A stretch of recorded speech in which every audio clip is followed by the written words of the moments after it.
My younger brother sent a message to our family group chat that made my blood run cold. Do not come to the weekend barbecue. My new wife says you will make the whole party stink. My parents immediately liked the message. I did not cry. I simply replied, understood. The next morning, when my brother and his entitled wife walked into my corporate office to beg a faceless billionaire for a bailout and saw me sitting in the CEO chair, she actually screamed. Before I continue this story, let me know where you are watching from in the comments below. Hit like and subscribe if you have ever had to stand up to a family who completely underestimated your worth. I am Kendra. I am 34 years old, and I am the founder and sole owner of Vanguard Acquisitions, a private equity firm that I built from the ground up. Growing up in a middle-class household in Atlanta, Georgia, I quickly learned that love in my family was a currency, and it was not distributed equally. My parents, Terrence and Valerie, had a very specific vision of what success looked like, and I never fit their narrow mold. I was too dark, too outspoken, too ambitious, and altogether too much for their carefully curated image of Black excellence. That title and all the privileges that came with it was reserved exclusively for my younger brother Dion. Dion was 29 years old with lighter skin, a charming smile and a trail of failed ventures following behind him like a shadow. My parents worshipped the ground he walked on.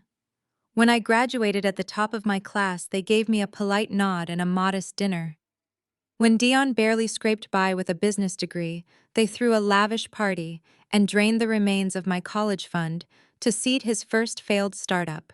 I learned early on that I would have to carve my own path through solid rock if I wanted to survive.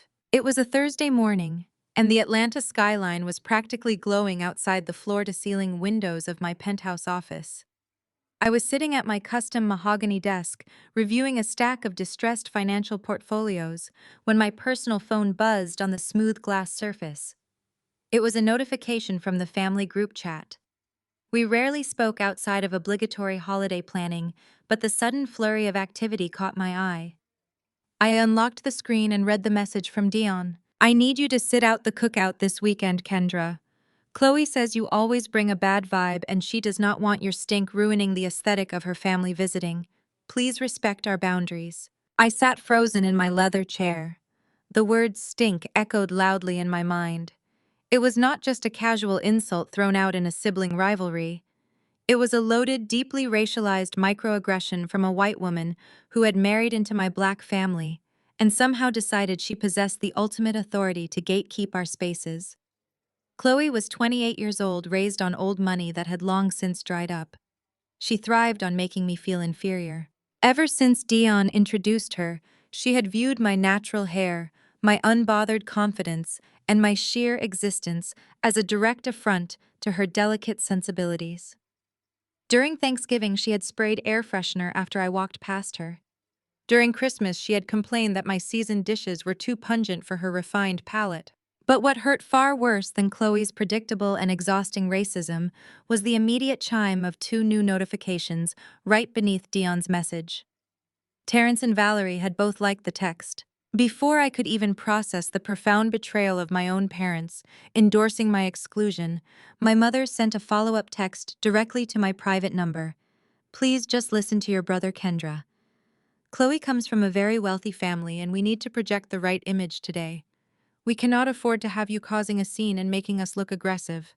Do not ruin this opportunity for Dion to network with her people. There it was.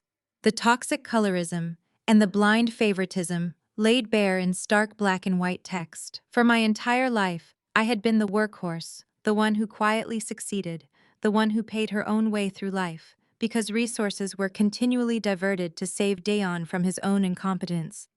I was expected to shrink myself to make them comfortable. I was expected to swallow the indignity of being called an aggressive, stinking problem by a woman who had not worked a single day in her adult life, just so my parents could pretend they were adjacent to white high society. I looked at the glowing screen of my phone. I did not shed a single tear. Crying over their rejection was a luxury I had abandoned in my early 20s when I realized tears held no currency in this world.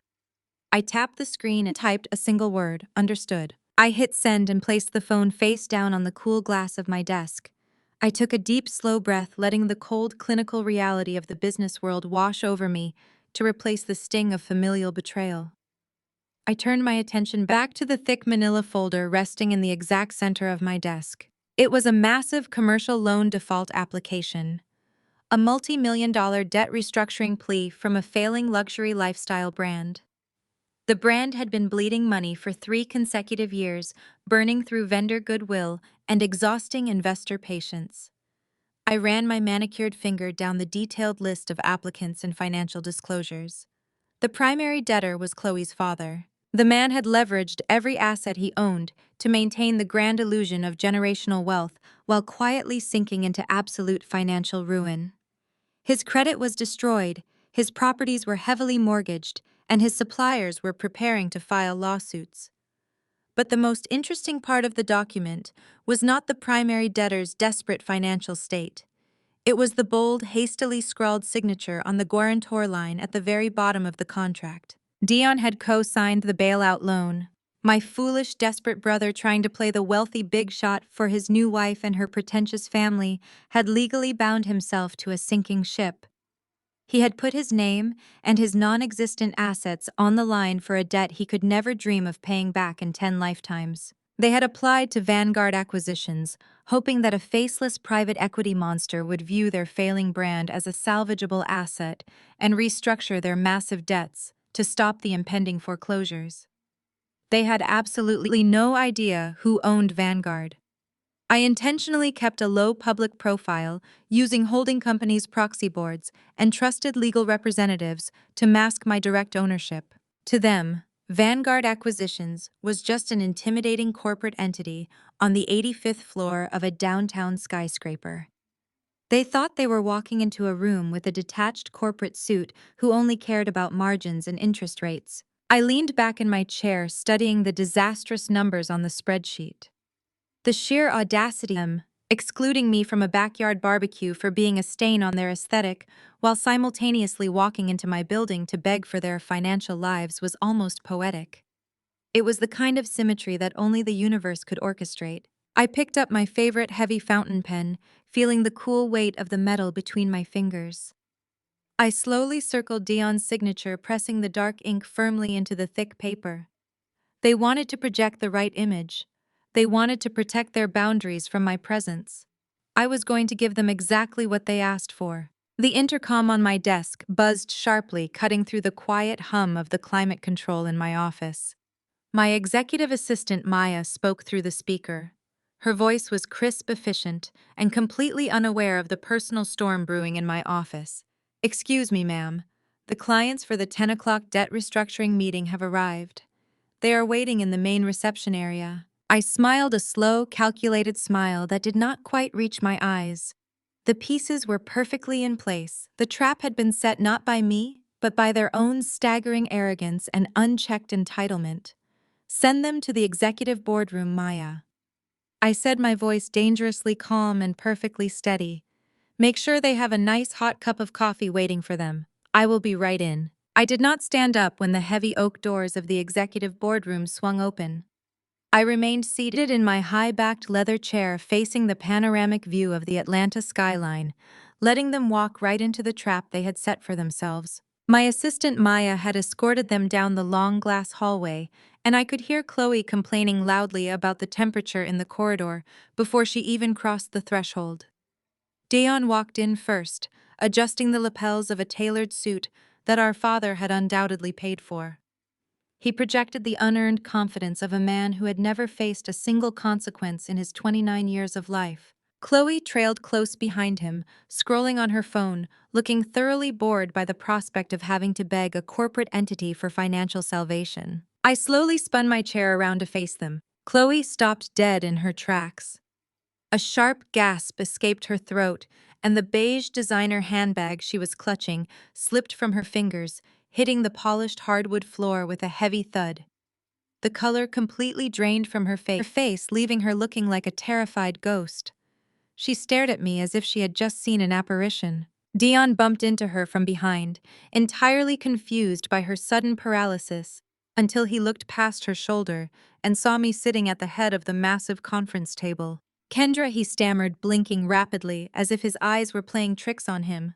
What are you doing here? Chloe recovered her voice, but her sheer panic instantly morphed into that familiar condescending arrogance. She could not process the power dynamic in the room, so she reverted to the only defense mechanism she knew, which was attempting to put a black woman back in what she believed was her proper place.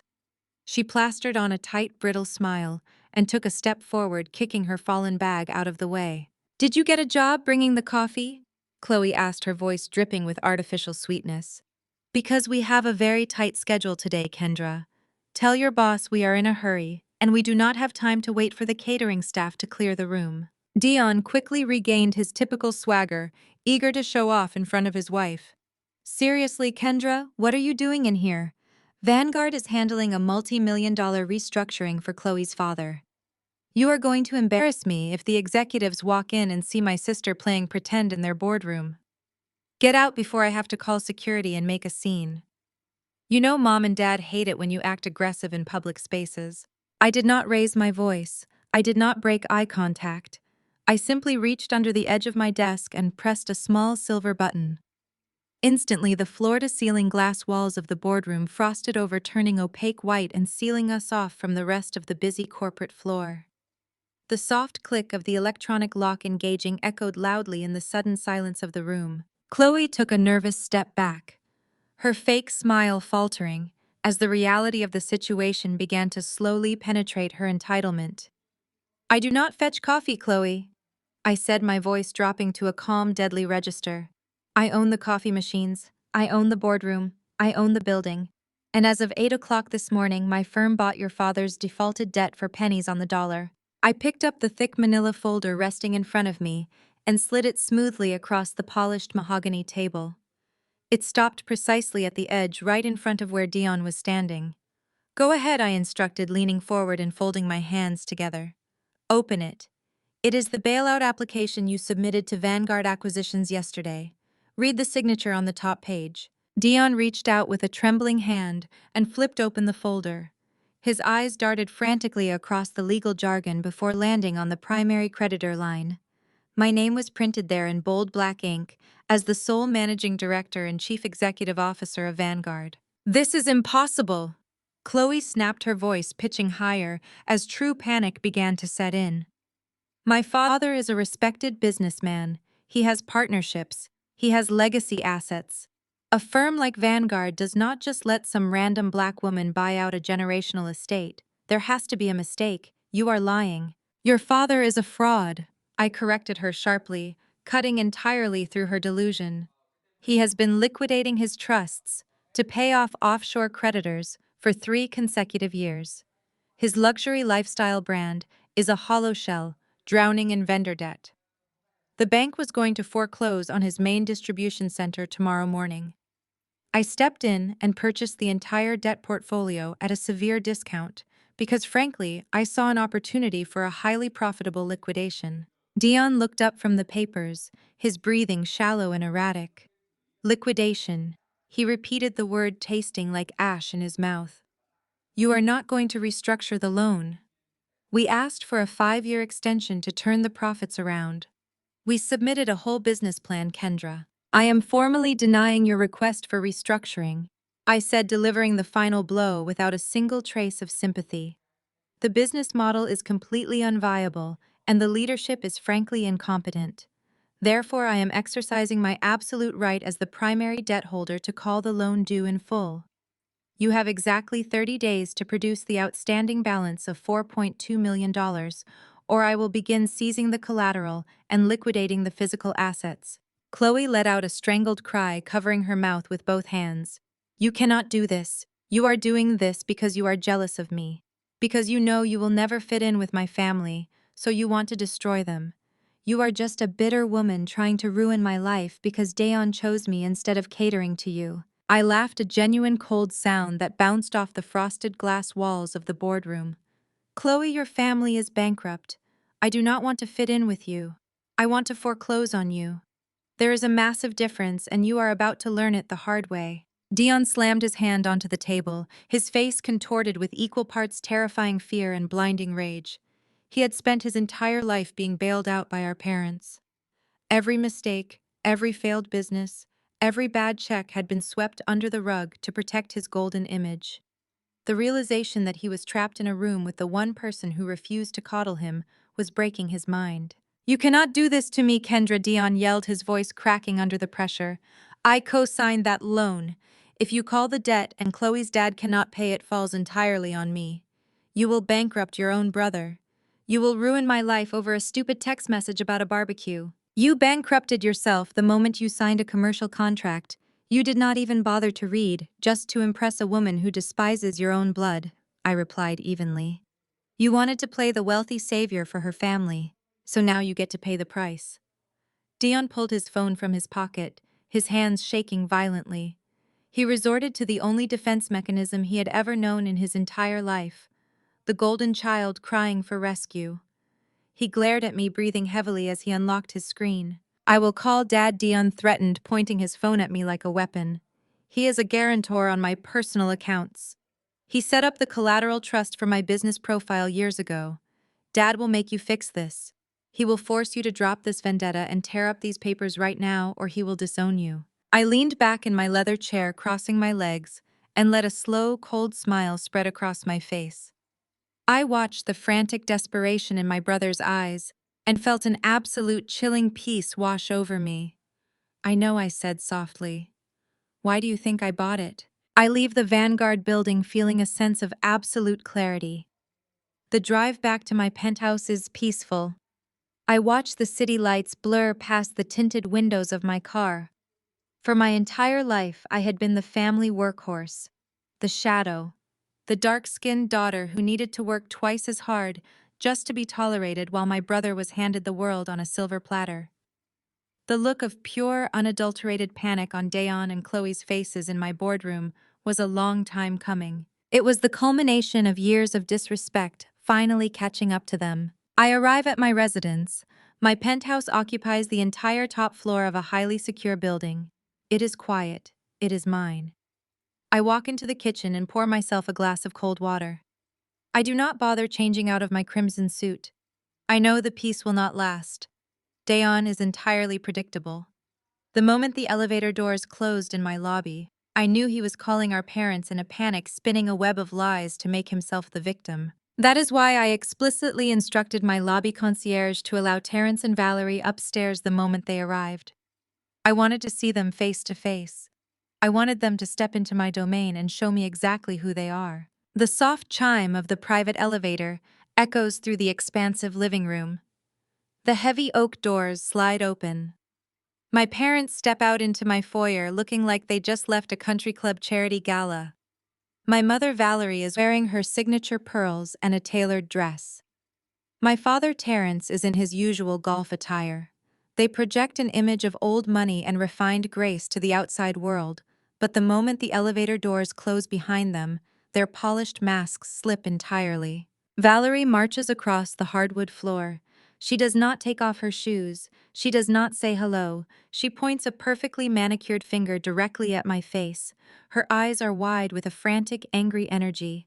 "You have lost your mind, Kendra," she shouts. Her voice echoes off the high ceilings. "How dare you ambush your brother and his wife like that? Do you have any idea what you have done? You humiliated Dion in front of Chloe.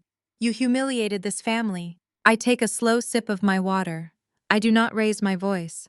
I simply ask her what exactly she thinks I did. That single question acts like gasoline on a fire. Valerie steps closer to the kitchen island, her face contorted with years of unchecked resentment. "Do not play games with me," she snaps. "We know you bought her father's debt. We know you are trying to bankrupt them. You have always been jealous of Dayon. From the day he was born, you could not stand that he was the favorite. Just because his skin is lighter and he fits in better with high society, you want to ruin his marriage. You are bitter because Chloe comes from real wealth, and you are just a single woman trying to prove a point. You cannot stand that Dion married a woman who elevates our family status. You want to drag him down to your miserable level just because you cannot take a joke about a barbecue." Her words are meant to cut me to the bone. They are the same words she used when I was a teenager. The same colorist toxic narrative she spun every time she bought Dion new clothes while I wore hand-me-downs. Every time she praised his light eyes and ignored my academic awards. She truly believes I am acting out of some deep-seated inferiority complex. She defends a woman who called me a stink in a family group chat because she values proximity to whiteness over her own daughter. She thinks I care about Chloe's fading country club status. I just stare at her, letting her exhaust her breath. Terrence steps forward, pushing Valerie slightly behind him. He plays the role of the stern patriarch, the man who believes his word is absolute law. He reaches inside his leather portfolio and pulls out a thick legal document. He throws it onto the smooth quartz surface of my kitchen island. It lands with a heavy slap. "This stops right now," Kendra Terrence demands. His voice is deep and commanding, the voice he uses to intimidate his subordinates. "You are going to sign this release of claim. You are going to transfer the debt portfolio to my name, and I will forgive the loan. I will not allow you to destroy the brand we have built in this city. Do you understand how hard your mother and I have worked to establish our image? We represent Black excellence. Chloe's family has connections to the mayor and the governor. Dion is positioning himself to run for city council in a few years. You attacking his father-in-law is political suicide for this family." I look down at the document on the counter. It is a standard release form. Terrence actually believes he can walk into my home, throw a piece of paper on my counter, and order me to surrender a multi-million-dollar asset just to save face for his entitled daughter-in-law. He thinks he still has authority over me. He thinks my success is just a tool for him to wield whenever Dion makes a mistake. "You used my college fund to pay for Dion's first failed business," I say quietly, my voice completely level. "You mortgaged my future so he could play entrepreneur. And now you expect me to use my own company to save him again." Terrence slams his fist on the counter, making my water glass shake. "You have more money than you know what to do with," he shouts. "Vanguard Acquisitions is worth hundreds of millions. You will not even miss the money. We are your family. You owe us this. You will sign this paper tonight, and you will call Chloe tomorrow to apologize for your aggressive behavior. You will fix the mess you made, or I swear to you, I will make sure everyone in this city knows how you treat your own blood." The absolute delusion in the room is suffocating. They have spent their entire lives protecting a son who brings them nothing but liability. They are standing in a penthouse that I bought with money I made on my own, ordering me to apologize to a woman who insulted me while begging for my money. I do not yell back. Raising my voice would mean they have power over my emotions. Anger is an emotion for people who do not have leverage. I have all the leverage. Instead, I set my water glass down next to their ridiculous legal document. I reach into my briefcase resting on the nearby stool and pull out my tablet. I tap the screen, bringing up a secure encrypted file sent to me by my forensic accounting team earlier that afternoon. I turn the screen brightness all the way up, ensuring the numbers are impossible to miss. I slide the tablet across the island, stopping it exactly an inch from my father's hand. I look directly into his eyes, stripping away every ounce of respect he thinks he commands. "Before I sign anything," I say, my voice chillingly calm, "you might want to look at what your golden child actually used your signature for last month." Terrence picks up this tablet. His eyes dart back and forth across the screen. I watch his chest rise and fall as his breathing hitches. The document displayed is a certified forensic financial audit prepared by my top risk assessment team. I had them run a full background check the moment Dion submitted his bailout application because I knew my brother could never keep his hands clean. Valerie steps closer to look over his shoulder. She squints at the glowing numbers. The audit outlines a massive second mortgage taken out against their primary residence. Their sprawling six-bedroom home, the ultimate symbol of their carefully manufactured status, is now leveraged to the hilt. But the most damning part is not the debt itself, it is the signature line. I point a manicured finger at the digital copy of the loan agreement displayed on the screen. "Dion did not just take out a loan," I state clearly. "He forged both of your signatures to secure a second mortgage on your house.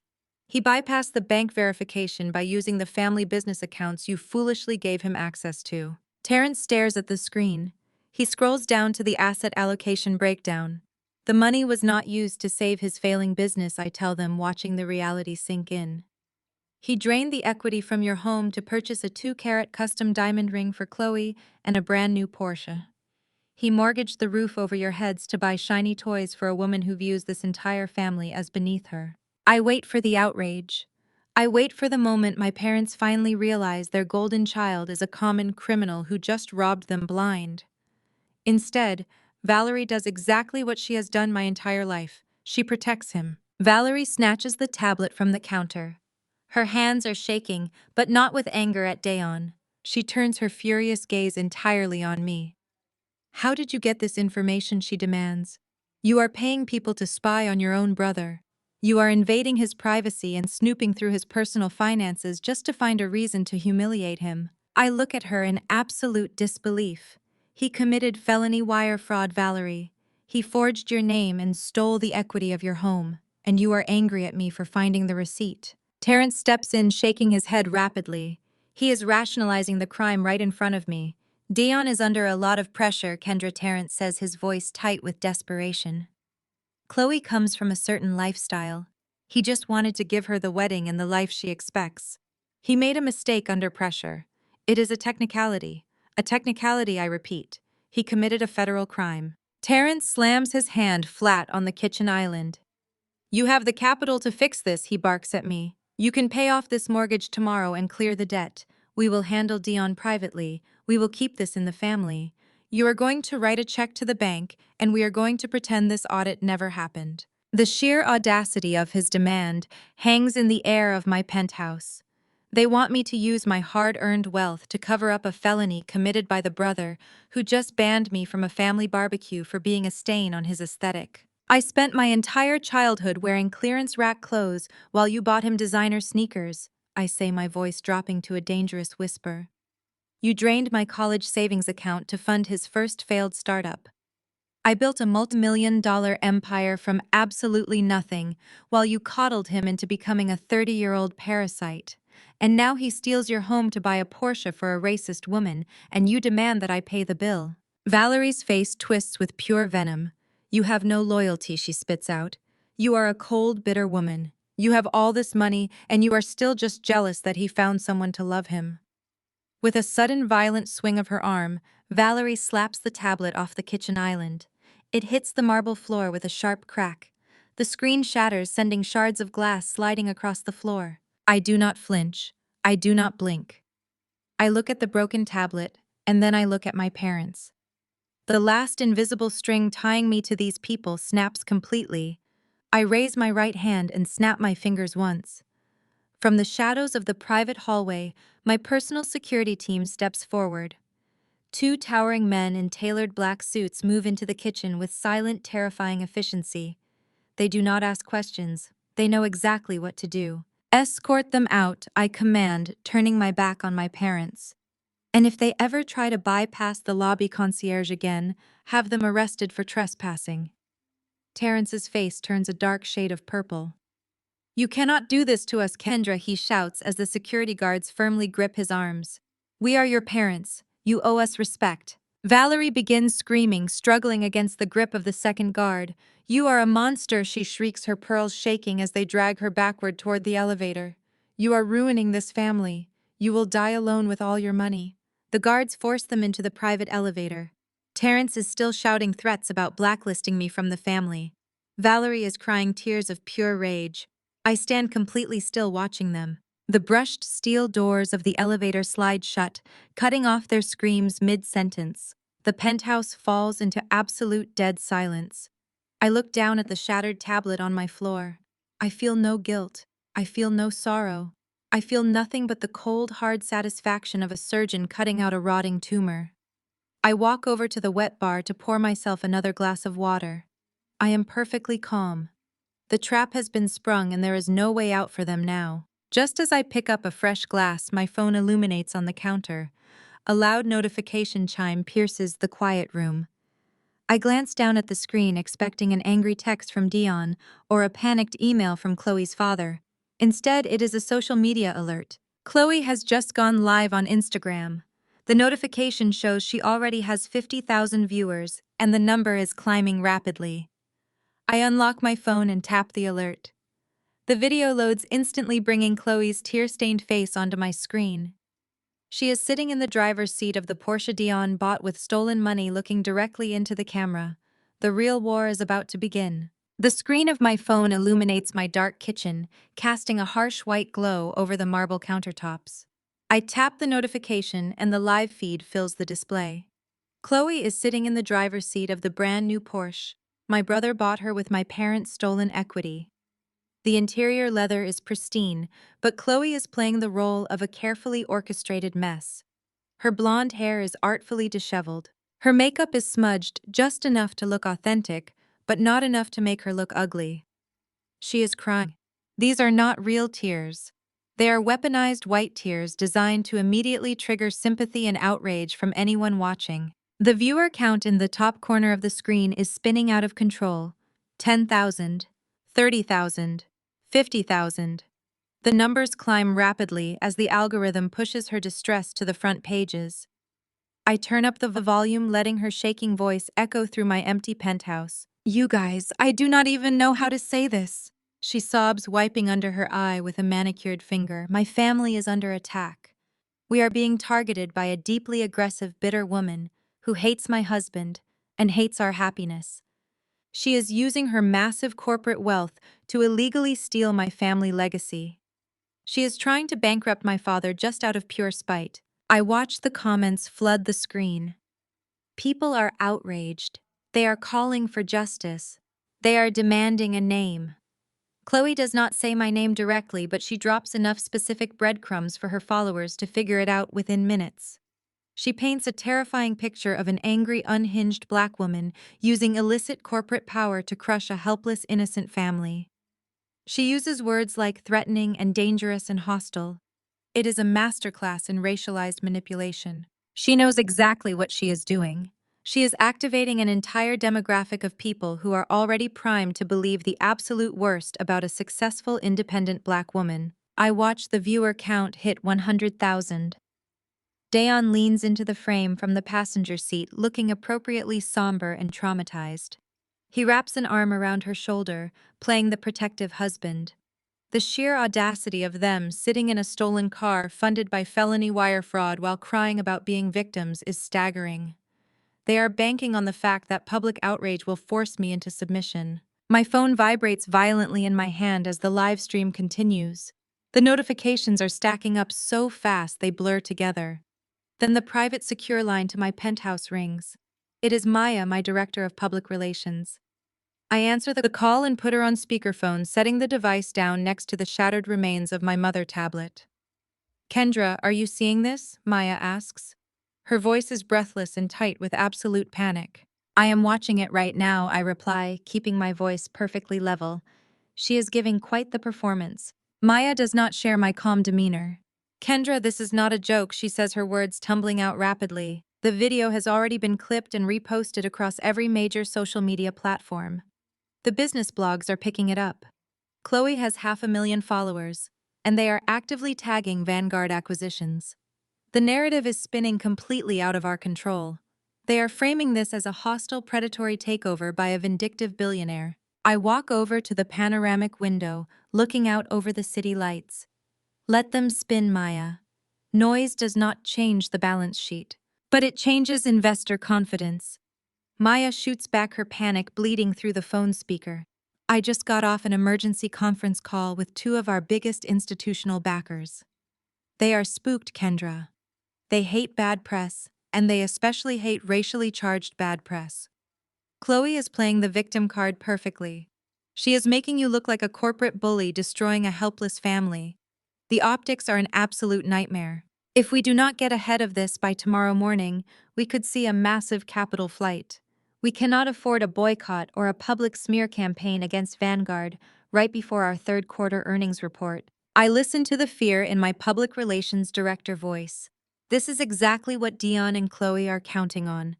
They believe that if they make enough noise, if they weaponize social media and stir up enough public outrage, I will back down to protect my bottom line. They think I am exactly like my parents. They think I care more about public perception and high society approval than I care about winning. What do you want to do, Maya? I ask, testing her corporate instincts. We need to issue a statement immediately. Maya says, her fingers clicking rapidly across a keyboard in the background. A soft apology. We do not admit any legal wrongdoing, but we express deep sympathy for her father's financial situation. We announce a temporary pause on the debt collection to review the terms. We play the corporate game Kendra. We de-escalate the situation before the morning news cycles pick it up. We invite them back to the table and show the public that Vanguard is a compassionate, community-focused firm. We just need to calm the waters and make this go away. I look down at the shattered glass on my floor. Maya wants me to surrender.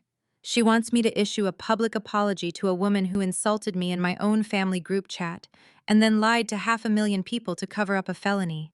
She wants me to validate Chloe fake tears to protect the fragile feelings of a few skittish investors. Absolutely not. I say, my voice dropping to a temperature that instantly silences Maya on the other end of the line. I do not apologize for executing legal contracts. I do not apologize to racists. And I certainly do not apologize to thieves. But Kendra, the investors. Maya pleads, her voice dropping to a desperate whisper. If the investors want to pull their money because of an Instagram live video, let them, I command. I will personally buy out their shares by noon tomorrow. Vanguard Acquisitions does not negotiate with social media terrorists. I take a slow sip of water, watching Chloe's face still crying on my phone screen. She is making a massive tactical error. She thinks the internet is an impenetrable shield. She forgets that the internet leaves a permanent, unerasable digital footprint. Maya, I continue, leaning close to the speaker. Never interrupt your enemy when they are making a mistake. Chloe wants to play the victim in the court of public opinion. Let her, because I am going to destroy her in an actual court of law. I hang up on Maya, cutting off her protests. I immediately dial the direct line for my lead litigation attorney. He answers on the second ring despite the late hour, knowing I only call at this time when heads are about to roll.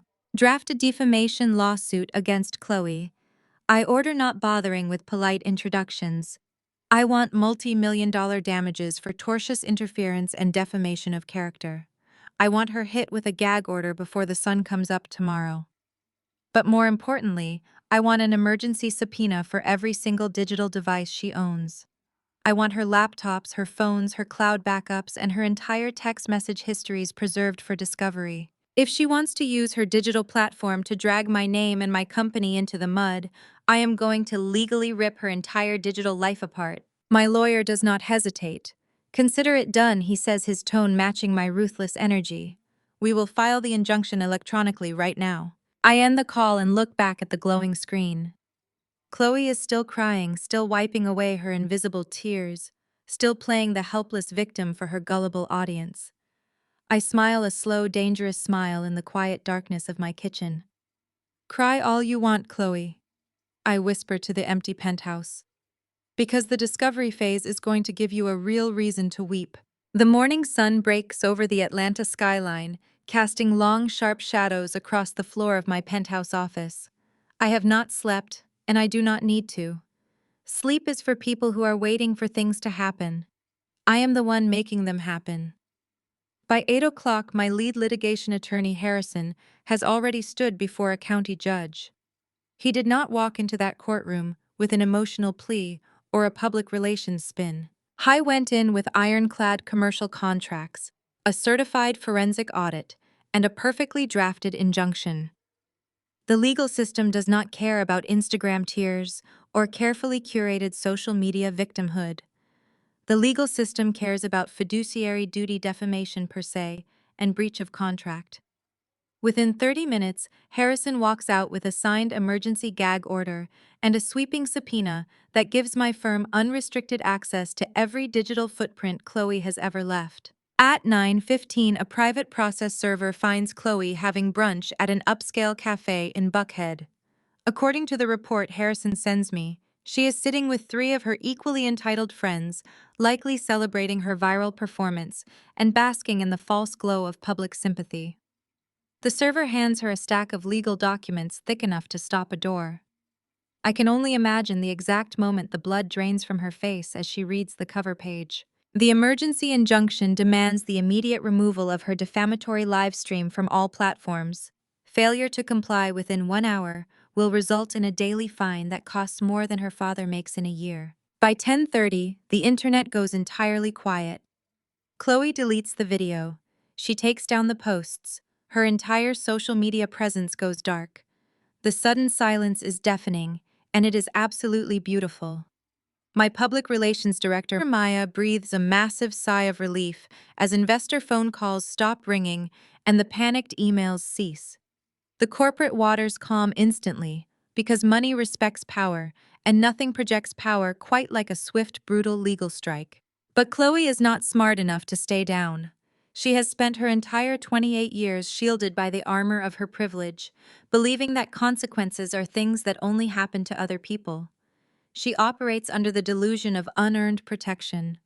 She genuinely believes that because she can weaponize her tears on the internet, the world will naturally bow to her demands. At noon, my personal phone buzzes with a direct text message from an unknown number. I do not have Chloe saved in my contacts, but I know exactly who it is before I even read the words. "You cannot silence me," the message reads. "My lawyers will destroy you in discovery." I read the text twice, letting the sheer, unfiltered audacity of it wash over me. I actually laugh out loud in the quiet of my office. Chloe is trying to play a game of chess while sitting on a checkerboard. She thinks discovery is a magical weapon she can wield against me, completely failing to understand that discovery is a two-way street. And on my side of the street, I drive a tank. I take a screenshot of her threat and forward it directly to Harrison, adding it to our rapidly expanding pile of evidence demonstrating her malicious intent. I do not reply to her. Silence is a mirror, and I want her to stare at her own reflection until she cracks. Instead, I authorize my legal team to execute the subpoenas with maximum prejudice. Over the next 48 hours, the conference room adjacent to my office transforms into a digital war room. I have a team of corporate lawyers and forensic data analysts working around the clock. When you file a multi-million-dollar defamation lawsuit, the court grants you the right to examine the defendant's state of mind and the veracity of their claims. We subpoena Apple. We subpoena her cellular provider. We demand access to her iCloud backups, her text histories, her deleted WhatsApp messages, and her private direct messages across every single social media platform. Chloe tries to fight it, of course. Her bargain basement lawyers file flimsy motions to quash the subpoenas, citing privacy concerns. Harrison crushes their motions in a matter of hours, pointing out that Chloe waived her right to privacy the moment she broadcast her defamatory accusations to 500,000 people on a public platform. The judge orders full compliance. The data gates swing wide open. This is the part of the game that people like Chloe never anticipate. They think their digital lives are secret. They believe the group chats they share with their friends are safe spaces where their true toxic selves can live without consequence. They forget that the cloud remembers everything. Every hateful comment, every calculated lie, every deleted message is simply waiting to be extracted by someone with the capital to dig it up. I sit at my desk, handling the day-to-day operations of Vanguard acquisitions, signing off on mergers and managing portfolios, while my legal team mines through the digital dirt of my sister-in-law life. Terrence and Valerie have been completely silent since I had them escorted out of my penthouse. They are probably huddled in their mortgaged house comforting Dion and assuring him that they will figure out a way to put me back in my place. They have no idea what is coming for them. They do not realize that the protective bubble they built around their golden child is about to be violently popped from the inside out. The week drags on, and the tension in the air is thick enough to cut with a knife. It is late Thursday night, just 2 days before the highly anticipated family barbecue. The corporate floor is entirely empty. The cleaning staff has already made their rounds, and the only sound is the low hum of the city traffic drifting up through the glass. I am reviewing a quarterly earnings report, sipping black coffee, and preparing to head home for the night. Suddenly, the heavy glass doors to my suite swing open. Maya bursts into my office, bypassing my assistant desk completely.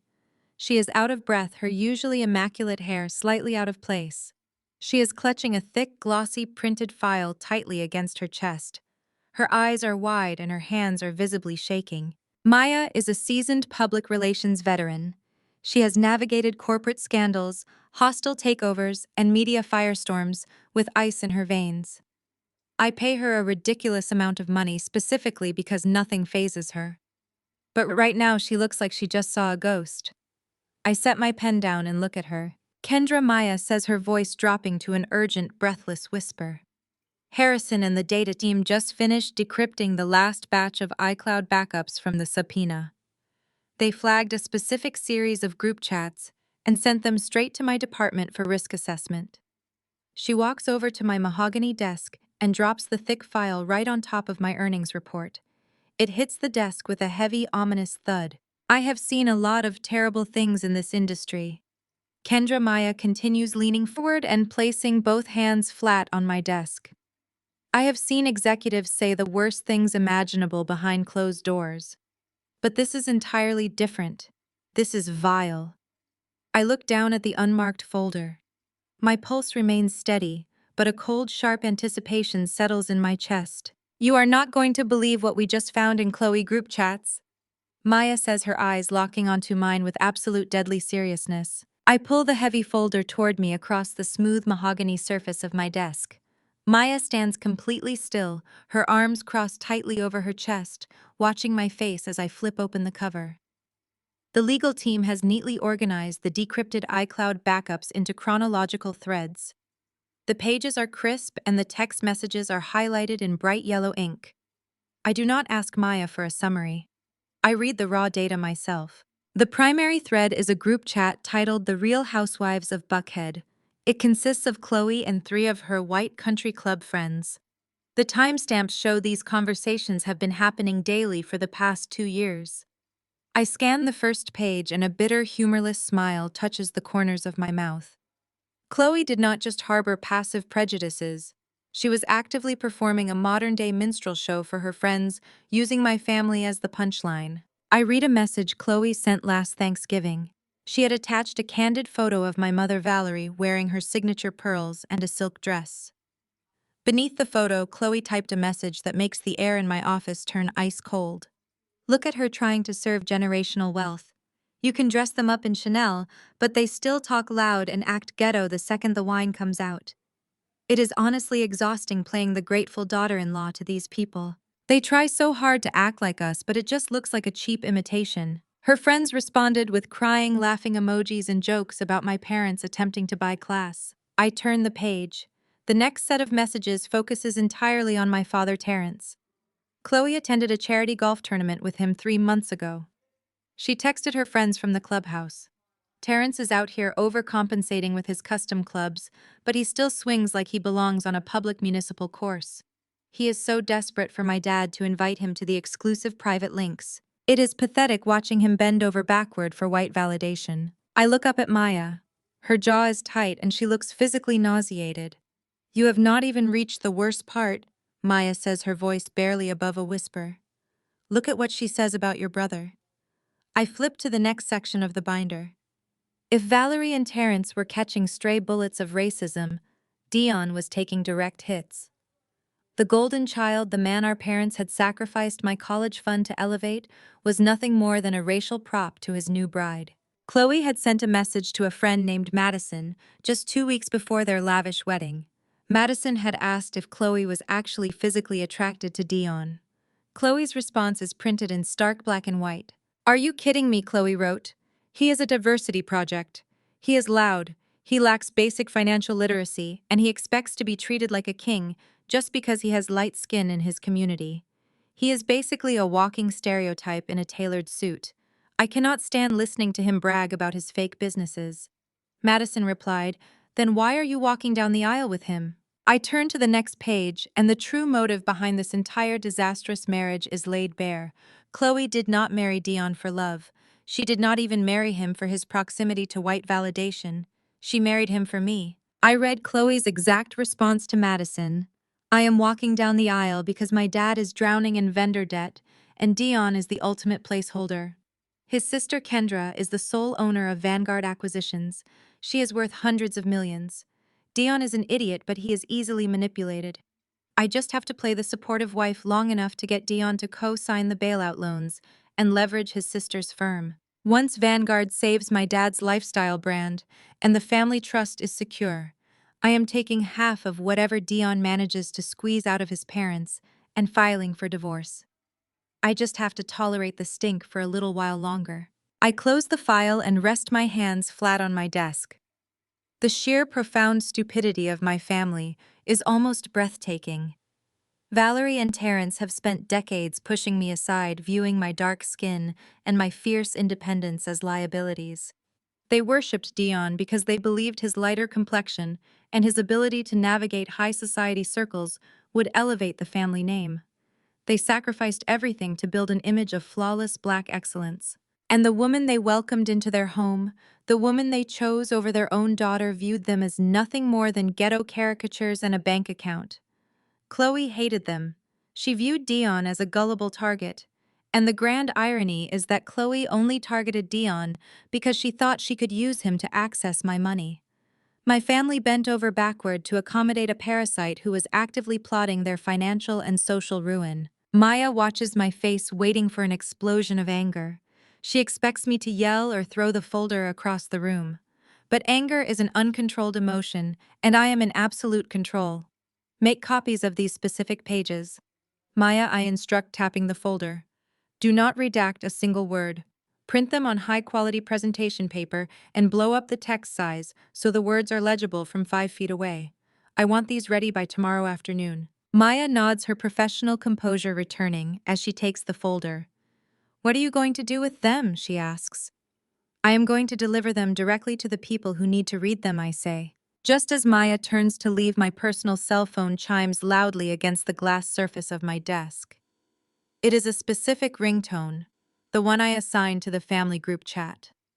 I had ignored their frantic calls and blocked their direct numbers after having my security team throw my parents out of my penthouse, but I kept the group chat unmuted strictly for reconnaissance purposes. I unlock the screen. Valerie has just sent a massive block of text to the family thread, which includes Dion, Chloe, and several extended aunts and uncles. I read my mother's message, and the delusion is so thick I can practically smell it through the screen. Valerie writes, I know there are a lot of rumors circulating on social media right now. People are trying to tear down our family name and ruin Chloe's reputation with baseless lawsuits. We will not be intimidated. We represent Black excellence, and we will not let bitter outside forces divide us. To prove the haters wrong, and to show Chloe's family that we stand united in wealth and grace, we are upgrading the weekend barbecue. It will no longer be a simple cookout.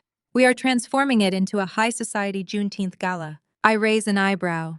A Juneteenth gala, hosted by a white woman who uses racial slurs in her group chats. The comedic timing of my mother is truly unmatched. I continue reading the text. Valerie adds, the catering has been upgraded to a 5-star menu, and we have hired a string quartet. We are inviting the mayor, the city council, and all of our prominent country club associates. The gala will be hosted at Dion's sprawling new estate in the hills. Formal attire is strictly enforced. We will show the entire city that our family cannot be broken.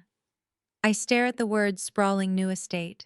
A slow, cold realization washes over me. Dion does not own a sprawling estate in the hills. He does not have the credit score to buy a used Honda Civic, let alone a multi-million-dollar mansion. The forged second mortgage he took out on our parents' house was entirely drained to buy Chloe's diamond ring and the Porsche. He has absolutely no liquid capital. So where exactly is this high society Juneteenth gala taking place? I swipe out of the messaging app and open my secure real estate database. I type in Dion's name, crossing it with recent high-end rental agreements in the metropolitan area. The search results load, and a genuine laugh escapes my lips, echoing through the empty corporate office. Maya pauses at the door, looking back at me in confusion. I look up from my phone, the pieces of the puzzle locking together in a flawless, lethal sequence. The trap has not just been set. My family has willingly locked themselves inside it and handed me the key. I stare at the glowing screen of my phone, letting the sheer, unadulterated delusion of my mother's words wash over me. A sprawling new estate in the affluent northern hills. A catered high society. Juneteenth gala, designed specifically to project an image of untouchable wealth to the city elite. Valerie is treating this party like a royal coronation for Chloe, while simultaneously trying to erase my existence from the family legacy. They genuinely believe that if they buy enough expensive champagne and invite enough local politicians, they can simply overwrite the reality of their crushing financial ruin. I set my phone down on the smooth glass surface of my desk. The silence in my executive suite is heavy and absolute. Maya stands near the doorway, clutching the folder of Chloe's horrific text messages, watching my face carefully. She expects me to react with fury. She expects me to hurl my coffee cup against the wall or shout expletives about the betrayal. But anger is an emotion reserved for people who lack options. I do not lack options. I have an entire arsenal of them. Maya, I say, keeping my voice perfectly level, leave that folder right there and go home for the night. You have done exactly what I needed. Maya hesitates for a fraction of a second before nodding professionally. She turns and exits the suite, leaving me entirely alone with the digital ghosts of my family lies. I turn my attention to my desktop computer. I bypass the standard search engines and open the secure encrypted real estate portal utilized exclusively by Vanguard Acquisitions. My fingers move rapidly across the mechanical keyboard, the sharp clicking sounds echoing in the quiet room. I type my brother name into the central database. The system searches municipal tax records, property deeds, and county registrar filings across the entire state. The result is exactly what I anticipate: zero matching records. Dion does not own a sprawling estate. Dion does not even own the designer loafers on his feet without Terrence subsidizing his credit card payments. He is a financial phantom. I clear the search bar and type in Chloe name just to be thorough. Again, the database returns absolutely nothing. Her father bankrupt luxury brand has destroyed any residual credit she might have claimed to possess. I pick up my phone and open the digital invitation Valerie proudly attached to the family group chat. The address is listed at the bottom in pretentious gold cursive lettering. It is a premier zip code situated in an exclusive gated community where the houses start at $8 million. I memorize the address and enter the exact street coordinates into my corporate property tracker. The detailed asset profile loads onto my monitor. The property is a 12,000 square foot modern architectural mansion featuring a cascading infinity pool and a fully integrated smart home system. But my eyes ignore the superficial luxury features and lock directly onto the ownership history. The mansion is not owned by an individual citizen. The deed is held by a corporate entity named Apex Holdings LLC. I lean forward, resting my elbows on my desk. A cold, razor-sharp smile tugs at the corners of my mouth. Apex Holdings is a notorious shell company. It is the exact type of phantom corporate structure used by desperate individuals to lease high-end luxury properties when their actual personal credit scores are drowning in the gutter. Dion and Chloe are not homeowners. They are tenants hiding behind a fraudulent corporate lease to project an illusion of ownership to their country club friends. I pick up my desk phone and hit the direct speed dial for David, the executive director of my commercial real estate division. He answers on the second ring, despite the late hour, knowing I demand absolute availability when a deal is in motion. David, I say, skipping any polite introductions. Pull up the deed, the corporate structuring, and the recent financial filings for a company called Apex Holdings LLC. I just sent you the specific property address in the Northern Hills. I need to know their exact current liquidity status. I hear the rapid clattering of his keyboard through the receiver. Give me 10 seconds, Kendra. David replies, his tone crisp and focused. I wait, watching the city traffic crawl along the illuminated highways far below my window. My family is currently sleeping in their respective homes, believing they have successfully outmaneuvered me. They think their forged mortgages and fake estates will shield them from the consequences of their actions. Got it, David says, his voice returning to the line. Apex Holdings filed for Chapter 11, commercial bankruptcy, exactly 4 weeks ago. They severely over-leveraged their luxury rental portfolio, trying to expand too quickly.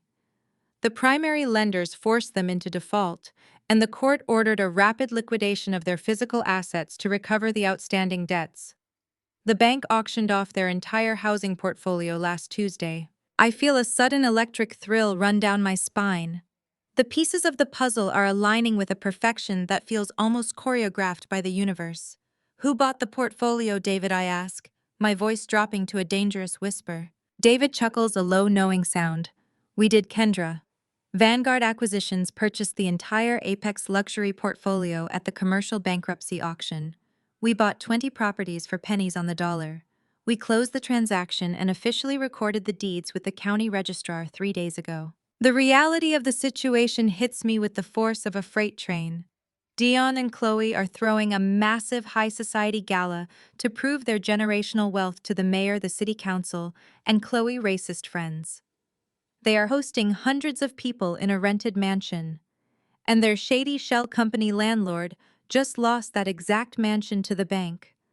A bank that immediately sold the property directly to my private equity firm. My brother is hosting a party to celebrate my exclusion on property that I legally own. David, I say, my tone hardening into absolute corporate steel. I need you to draft a formal immediate commercial eviction notice for that specific address. David pauses for a brief moment.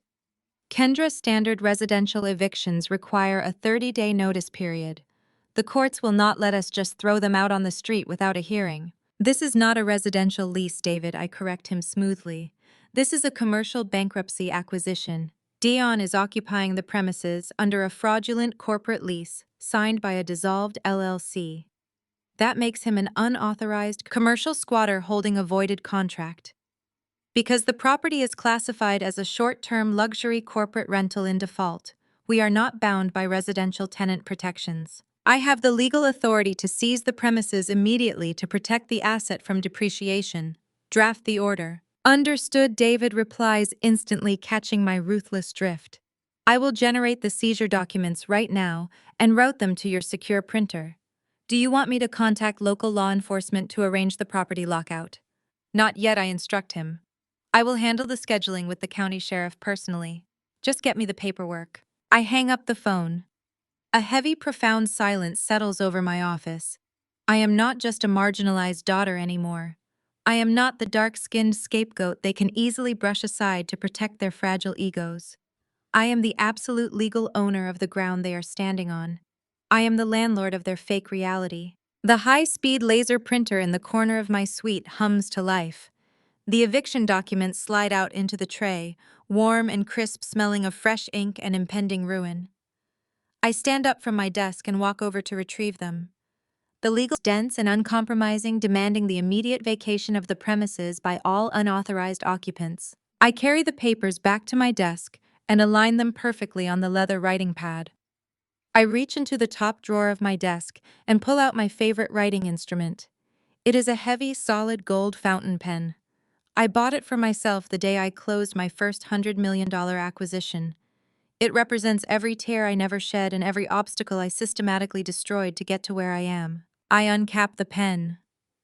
The metal NIB gleams sharply under the overhead office lights. I look down at the signature line on the final page of the eviction order. My parents wanted to project an image of black excellence built on a foundation of lies, theft, and toxic colorism.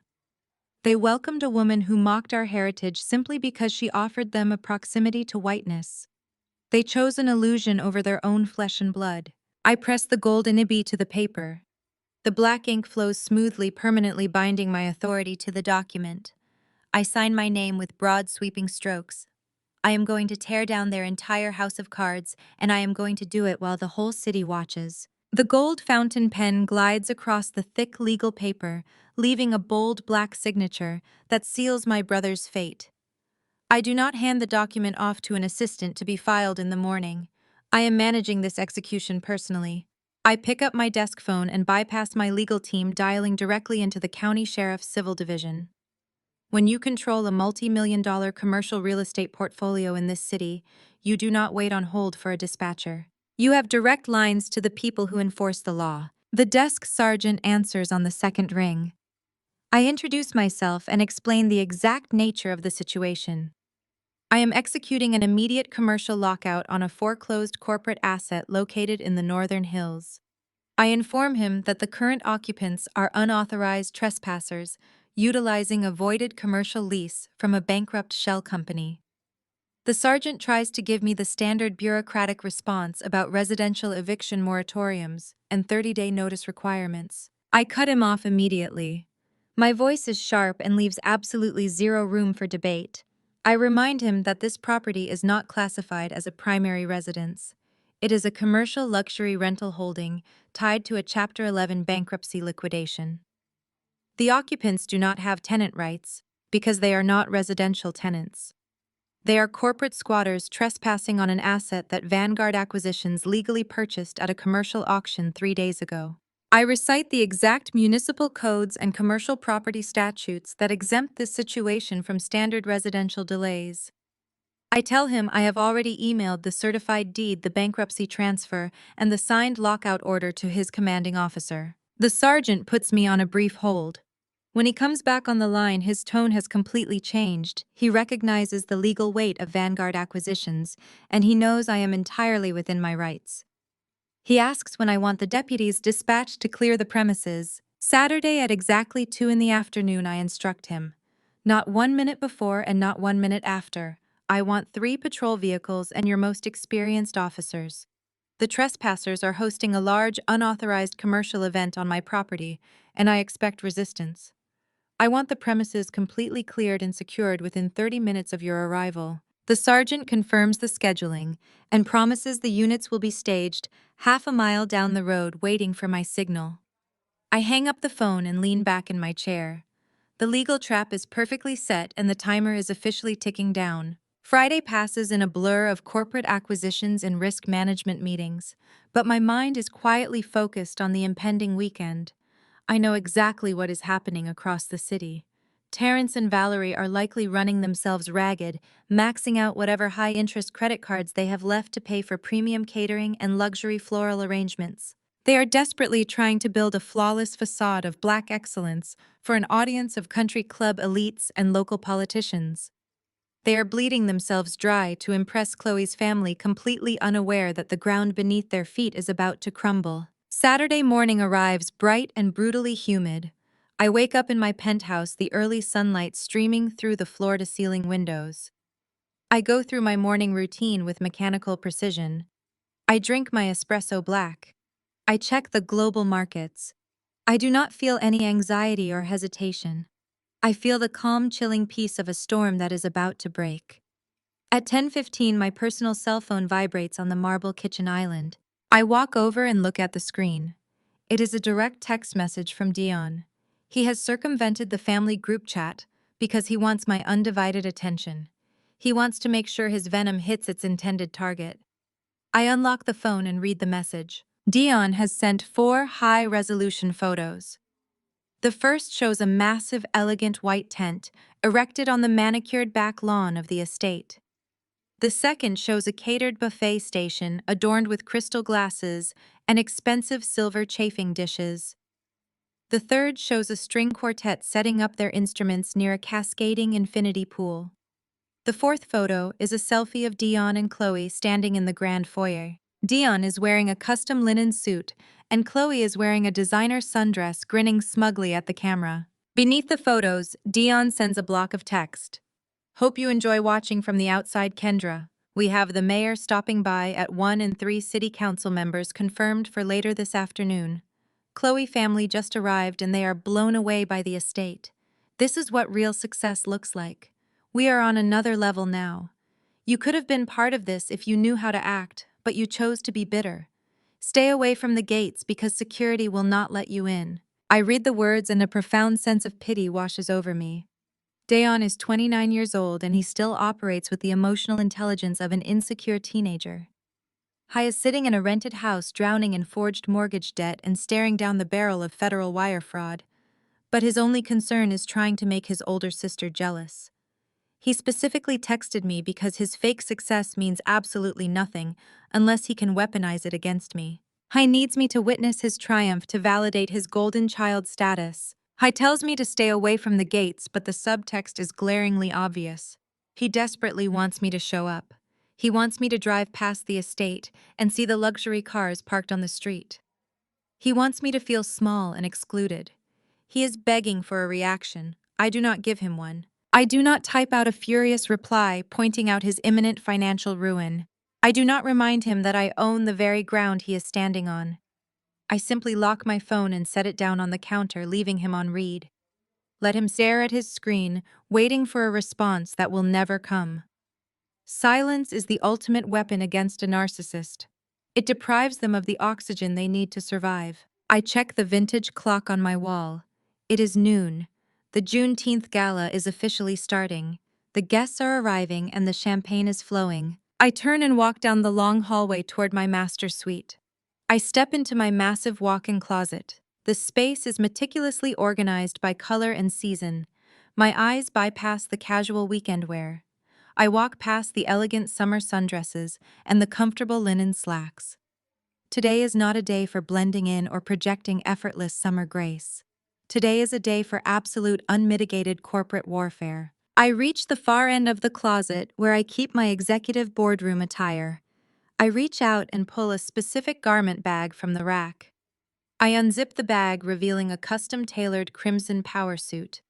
The fabric is a luxurious heavy silk blend that drapes perfectly, projecting pure authority and dominance. The color is striking, bold, and impossible to ignore. It is not a suit you wear to attend a party. It is a suit you wear to dismantle a company. I dress with deliberate care. I button the crisp black silk blouse and slip into the crimson trousers. I slide my feet into a pair of black patent leather stiletto pumps that add 3 inches to my height, ensuring I will look down on anyone who attempts to step into my personal space. I pull my natural hair back into a sleek, flawless bun, securing it tightly. I apply a deep matte red lipstick that perfectly matches the suit. I look at my reflection in the full-length mirror. The woman staring back at me is not the dark-skinned daughter who was told to shrink herself to make her lighter-skinned brother comfortable. She is not the family scapegoat expected to finance other people's mistakes. She is the chief executive officer of Vanguard Acquisitions. She is a multimillionaire. And she is the executioner of her own family toxic legacy. I grab my black leather briefcase containing the original hard copies of the eviction notice, the commercial deed to the estate, and the thick printed file of Chloe racist group chats. I walk out of the closet and head toward the private elevator. It is 1:15. My chauffeur-driven Maybach is waiting for me in the underground garage. My elite private security team is staged and ready. The county sheriffs are exactly 45 minutes away from breaching the gates. Dion thinks he is on another level. He is about to find out that I own the entire building. It is time to crash a party. The heavy tires of my chauffeur-driven Maybach glide smoothly over the freshly paved asphalt of the northern hills. Inside the cabin, the climate control hums quietly, and the thick soundproof glass blocks out the brutal summer humidity of the city. I sit perfectly still in the back seat, the leather cool against my back. My custom-tailored crimson silk suit catches the muted light of the interior. Beside me on the seat rests my black leather briefcase containing the commercial eviction order, the deed to the property, and the printed files of Chloe and her vile group chats. I do not feel any anxiety or nervous anticipation. I feel the cold, methodical focus of an apex predator circling a trap that has already snapped shut. We approach the sprawling iron gates of the exclusive community. A line of luxury vehicles stretches down the street, waiting to hand their keys to a team of harried valets dressed in matching white uniforms. My driver slows the vehicle, but I tap the privacy partitions separating the front and back seats. "Do not stop for the valet," I instruct him, my voice calm and completely devoid of hesitation. "Bypass the line entirely and pull directly onto the front lawn. Do not stop until we are right at the edge of the patio." My driver, a seasoned professional who has worked for my private equity firm for 5 years, simply nods. He does not ask questions. He steers the massive black vehicle out of the designated traffic lane and glides past the line of idling sports cars. Through the deeply tinted windows, I observe the spectacle my family has constructed. The sheer scale of the financial delusion is staggering. A massive white event tent dominates the perfectly manicured side yard. Waiters in crisp black vests carry silver trays of expensive hors d'oeuvres through a crowd of the city elite. A string quartet is positioned near the cascading infinity pool, playing a pretentious classical arrangement of an old rhythm and blues song. I spot my parents immediately. Terrence is holding a crystal glass of expensive bourbon, holding court with a local city councilman and a prominent real estate developer. Hai is gesturing broadly, playing the role of the self-made patriarch. Valerie stands a few feet away, surrounded by women from her social club. She is wearing a diamond necklace that was undoubtedly purchased with the equity stolen from their heavily mortgaged home. She throws her head back in forced, elegant laughter, projecting the ultimate image of Black excellence to an audience of people who only value her for her perceived wealth. Dion is lingering near the catered buffet, trying desperately to look like a young tech mogul. He adjusts the cuffs of his linen suit and nods at passing guests, but his smile is tight and nervous. He is drowning in debt and pretending he knows how to swim. My driver turns the steering wheel sharply. The heavy front tires of the Maybach hit the decorative stone curb with a solid thump and mount the grass. The vehicle rolls directly onto the pristine emerald green lawn of the estate. The deep, powerful rumble of the engine cuts through the polite chatter of the party. The heavy tires crush the expensive landscaping, leaving deep, visible tracks in the perfectly cut grass. The reaction is immediate and violently disruptive. The head valet drops a set of keys and starts sprinting toward my car, waving his arms frantically and shouting for us to stop. Guests closest to the driveway jump back in alarm, spilling their champagne onto the stone pavers. Heads turn in rapid succession. The wave of shock ripples through the crowd until it reaches the string quartet by the pool. The cellist, distracted by the massive vehicle rolling across the lawn, drags his bow across the strings at the wrong angle. A loud, terrible screech echoes over the entire estate. The music stops dead. The polite laughter evaporates. The clinking of glasses ceases completely. Within 10 seconds, absolute silence falls over the gala. Hundreds of wealthy guests, politicians, and socialites stand frozen, staring at the black Maybach parked aggressively on the ruined grass, mere feet from the main patio. The engine shuts off. Before anyone can utter a single word, the front doors of the vehicle swing open simultaneously. My private security team steps out. Two towering men built like brick walls, wearing immaculate dark suits and dark sunglasses, plant their feet on the grass. They do not look at the guests. They scan the perimeter, establishing an immediate zone of absolute authority. The sheer physical intimidation they project keeps the approaching valets and private event security frozen in their tracks. Then one of my guards steps to the rear passenger side and pulls the heavy door open. I step out into the stifling summer heat. The bright crimson silk of my suit is a violent slash of color against the green lawn and the sea of muted pastel party dresses. I step into my black patent leather stilettos, letting the sharp heels sink slightly into the dirt of my property. I reach back into the car and grasp the handle of my black briefcase. I stand to my full height and slowly adjust the cuffs of my silk blouse. I survey the crowd. My gaze sweeps across the patio, locking onto my family. Terrence goes completely rigid. The color drains out of his face so fast he looks physically ill. The bourbon glass in his hand tilts dangerously, spilling amber liquid onto his expensive shoes.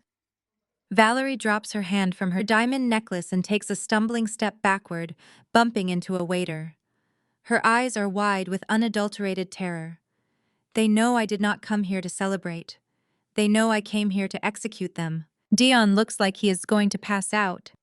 He shrinks back against the buffet table, knocking over a silver serving dish. He sees the security guards. He sees the briefcase. He knows his fraudulent empire is collapsing right in front of his eyes. But Chloe does not know. Chloe is blinded by her own entitlement and completely insulated by her ignorance. She does not know about the forged mortgage. She does not know that the shell company renting this mansion went bankrupt. She only knows that a black woman she despises has just driven a car over her pristine party aesthetic. I watch Chloe push her way through the crowd of stunned guests. Her face is flushed a deep mottled red with absolute fury. She is wearing a flowing designer sundress, clutching a glass of champagne like a weapon. She marches across the patio, her heels stomping aggressively against the stone pavers. She is flanked by 3 of her white bridesmaids, who trail behind her like a pack of angry attack dogs, ready to defend their friend territory. Chloe stops at the edge of the patio, looking down at me on the grass. Her chest heaves with indignation. She looks at my crimson suit, my security guards, and the heavy black vehicle parked on the lawn, and she chooses to double down on her racist arrogance. "I thought we told you not to bring your stink here," Chloe screams, her voice shrill and echoing across the dead silent yard, for every single politician and high society guest to hear. She points a shaking finger directly at my face, her upper lip curling in disgust. She turns her head and snaps at the event staff standing paralyzed near the catering tent. "Security, remove this trash right now." The hired event security guards take half a step forward, but immediately freeze. My 2 personal bodyguards do not even flinch. They simply shift their weight, and that subtle movement of pure muscle under their tailored suits is more than enough to stop the local rent-a-cops dead in their tracks. They are paid $20 an hour to check guest lists, not to engage in physical combat with highly trained executive protection. Chloe realizes her command has fallen on deaf ears. Her face twists into a mask of pure indignation. She turns to Dion, expecting him to step up and defend her honor, to play the wealthy, powerful husband she thinks she married. But Dion is completely paralyzed. He is standing by the catered buffet table, sweating profusely through his expensive linen suit. His eyes are locked onto the black leather briefcase in my hand. He knows exactly what kind of power I wield, and he knows that my presence here is not a social call. The silence on the patio is deafening. The city politicians, the wealthy developers, and the country club elite are all watching this unfold with wide eyes. This is not the flawless display of black excellence my parents desperately wanted to project. This is a public spectacle. My mother, Valerie, cannot handle the social humiliation. She sees the mayor chief of staff whispering to a city councilman. Her survival instinct kicks in. She breaks through the crowd of stunned guests, her designer heels clicking frantically against the stone pavers. She marches right up to me, her face contorted with panic and rage. She reaches out and grabs my arm. Her grip is tight and desperate, digging into the expensive silk of my crimson suit. "Get out right now before you ruin your brother image," Valerie hisses, her voice shaking with fury. "You are an embarrassment." I look down at her hand, clutching my sleeve. This is the same hand that signed away my college fund. This is the same hand that swiped away the forensic audit proving my brother had committed felony wire fraud against her. She is standing on the brink of absolute financial ruin, and her only concern is that my presence is embarrassing her in front of a woman who secretly calls her racial slurs. I do not raise my voice. I do not show an ounce of the anger she expects. I smoothly pry her fingers off my arm, peeling her hand away with calm, deliberate force. I brush the fabric of my sleeve exactly where she touched it, making a highly visible gesture of brushing off her toxicity. "I am not here as a guest, Valerie," I say, my voice carrying clearly across the quiet patio. "I am here as the landlord." The word drops like a physical weight onto the stone patio. Landlord. Valerie blinks her mind, completely unable to process the vocabulary. She looks at me as if I have started speaking a foreign language. Terrence finally breaks out of his frozen state. He storms over to join Valerie, trying to puff out his chest and project the booming patriarchal authority he uses to control our family. He stops next to my mother and points a finger at me. "Stop talking nonsense," Kendra Terrence demands, his voice loud and artificially deep. "Dion owns this estate. We are here celebrating his success and his new marriage. If you cannot be supportive, you need to leave my son property immediately." I let out a short, humorless laugh. I open the gold clasp of my black leather briefcase. The sharp click echoes in the quiet yard. I pull out a crisp, thick stack of legal documents printed on heavy watermarked paper. I hold up the first document, so the front row of guests can see the official county registrar seals stamped across the top. "Your son does not own a single blade of grass on this property, Terrence," I announce, addressing my father but projecting my voice so every politician and socialite can hear the truth. Dion is currently leasing this mansion through a fraudulent commercial contract with a shell company called Apex Holdings. He does not have the credit score to buy a used car, let alone an $8 million property. Chloe lets out a shrill, nervous scoff. She turns to her bridesmaids, rolling her eyes dramatically. She is lying, Chloe announces loudly, trying to rally her audience. She is just a bitter, jealous woman making things up because she lives in a fantasy world. Dion bought this house for us. Tell them, Dion. Chloe looks at her husband, expecting him to shut me down. But Dion cannot look at her. He is staring at the ground, his breathing shallow and rapid. He looks like a man standing on the gallows waiting for the trapdoor to open. I step forward, closing the distance between me and my deeply delusional sister-in-law. Apex Holdings filed for commercial bankruptcy 4 weeks ago, Chloe. I state my words, slicing through her arrogant smirk. The primary lenders forced a total liquidation of their luxury rental portfolio. The bank auctioned off this exact house last Tuesday. And Vanguard Acquisitions, my private equity firm, bought the entire portfolio for pennies on the dollar. I hold up the certified deed. The Vanguard Acquisitions logo is printed boldly at the top alongside my name as the sole managing director. I own the driveway you parked on. I continue, my gaze locking onto Chloe, terrified eyes. I own the pool you are standing next to. I own the roof over your head. And because your husband is occupying a foreclosed commercial asset under a voided corporate lease, you do not have residential tenant rights. You are nothing more than an unauthorized commercial squatter. Valerie lets out a strangled gasp. She grabs Terrence's arm, her knees buckling slightly, as the reality of my words finally penetrates her thick wall of denial. Terrence reaches out, trying to snatch the paperwork from my hand, but my security guard steps forward, instantly blocking his path with a massive chest. "You cannot do this!" Terrence shouts, his voice cracking with desperation. "We have the mayor here. We have city officials. You cannot humiliate us like this. I will not allow it. I will call my lawyers. I will tie you up in court for years." "You do not have lawyers, Terrence," I remind him coldly. "You have a forged second mortgage that your golden child took out in your name. You do not even own the house you are going to sleep in tonight. You have absolutely no leverage and no authority here." The crowd of guests begins to murmur loudly. The veneer of high society grace has completely shattered. People are pulling out their phones. The politicians who came to network are quietly signaling their aides to find the nearest exit. Nobody wants to be associated with a bankrupt fraudster facing a public eviction. Chloe turns on Dion, her face pale and twisted with confusion. "Dion, what is she talking about?" Chloe demands, her voice shrill and trembling. "Tell me she is lying. Tell me you own this house." Dion opens his mouth to speak, but nothing comes out. He is suffocating under the weight of his own massive lies. He has spent his entire life being bailed out by Terrence and Valerie, but there is no bailout large enough to save him from this. I pull the final document from my briefcase. It is the commercial lockout order signed by a county judge just yesterday afternoon. I hold it up, displaying the bold red immediate execution stamp across the bottom.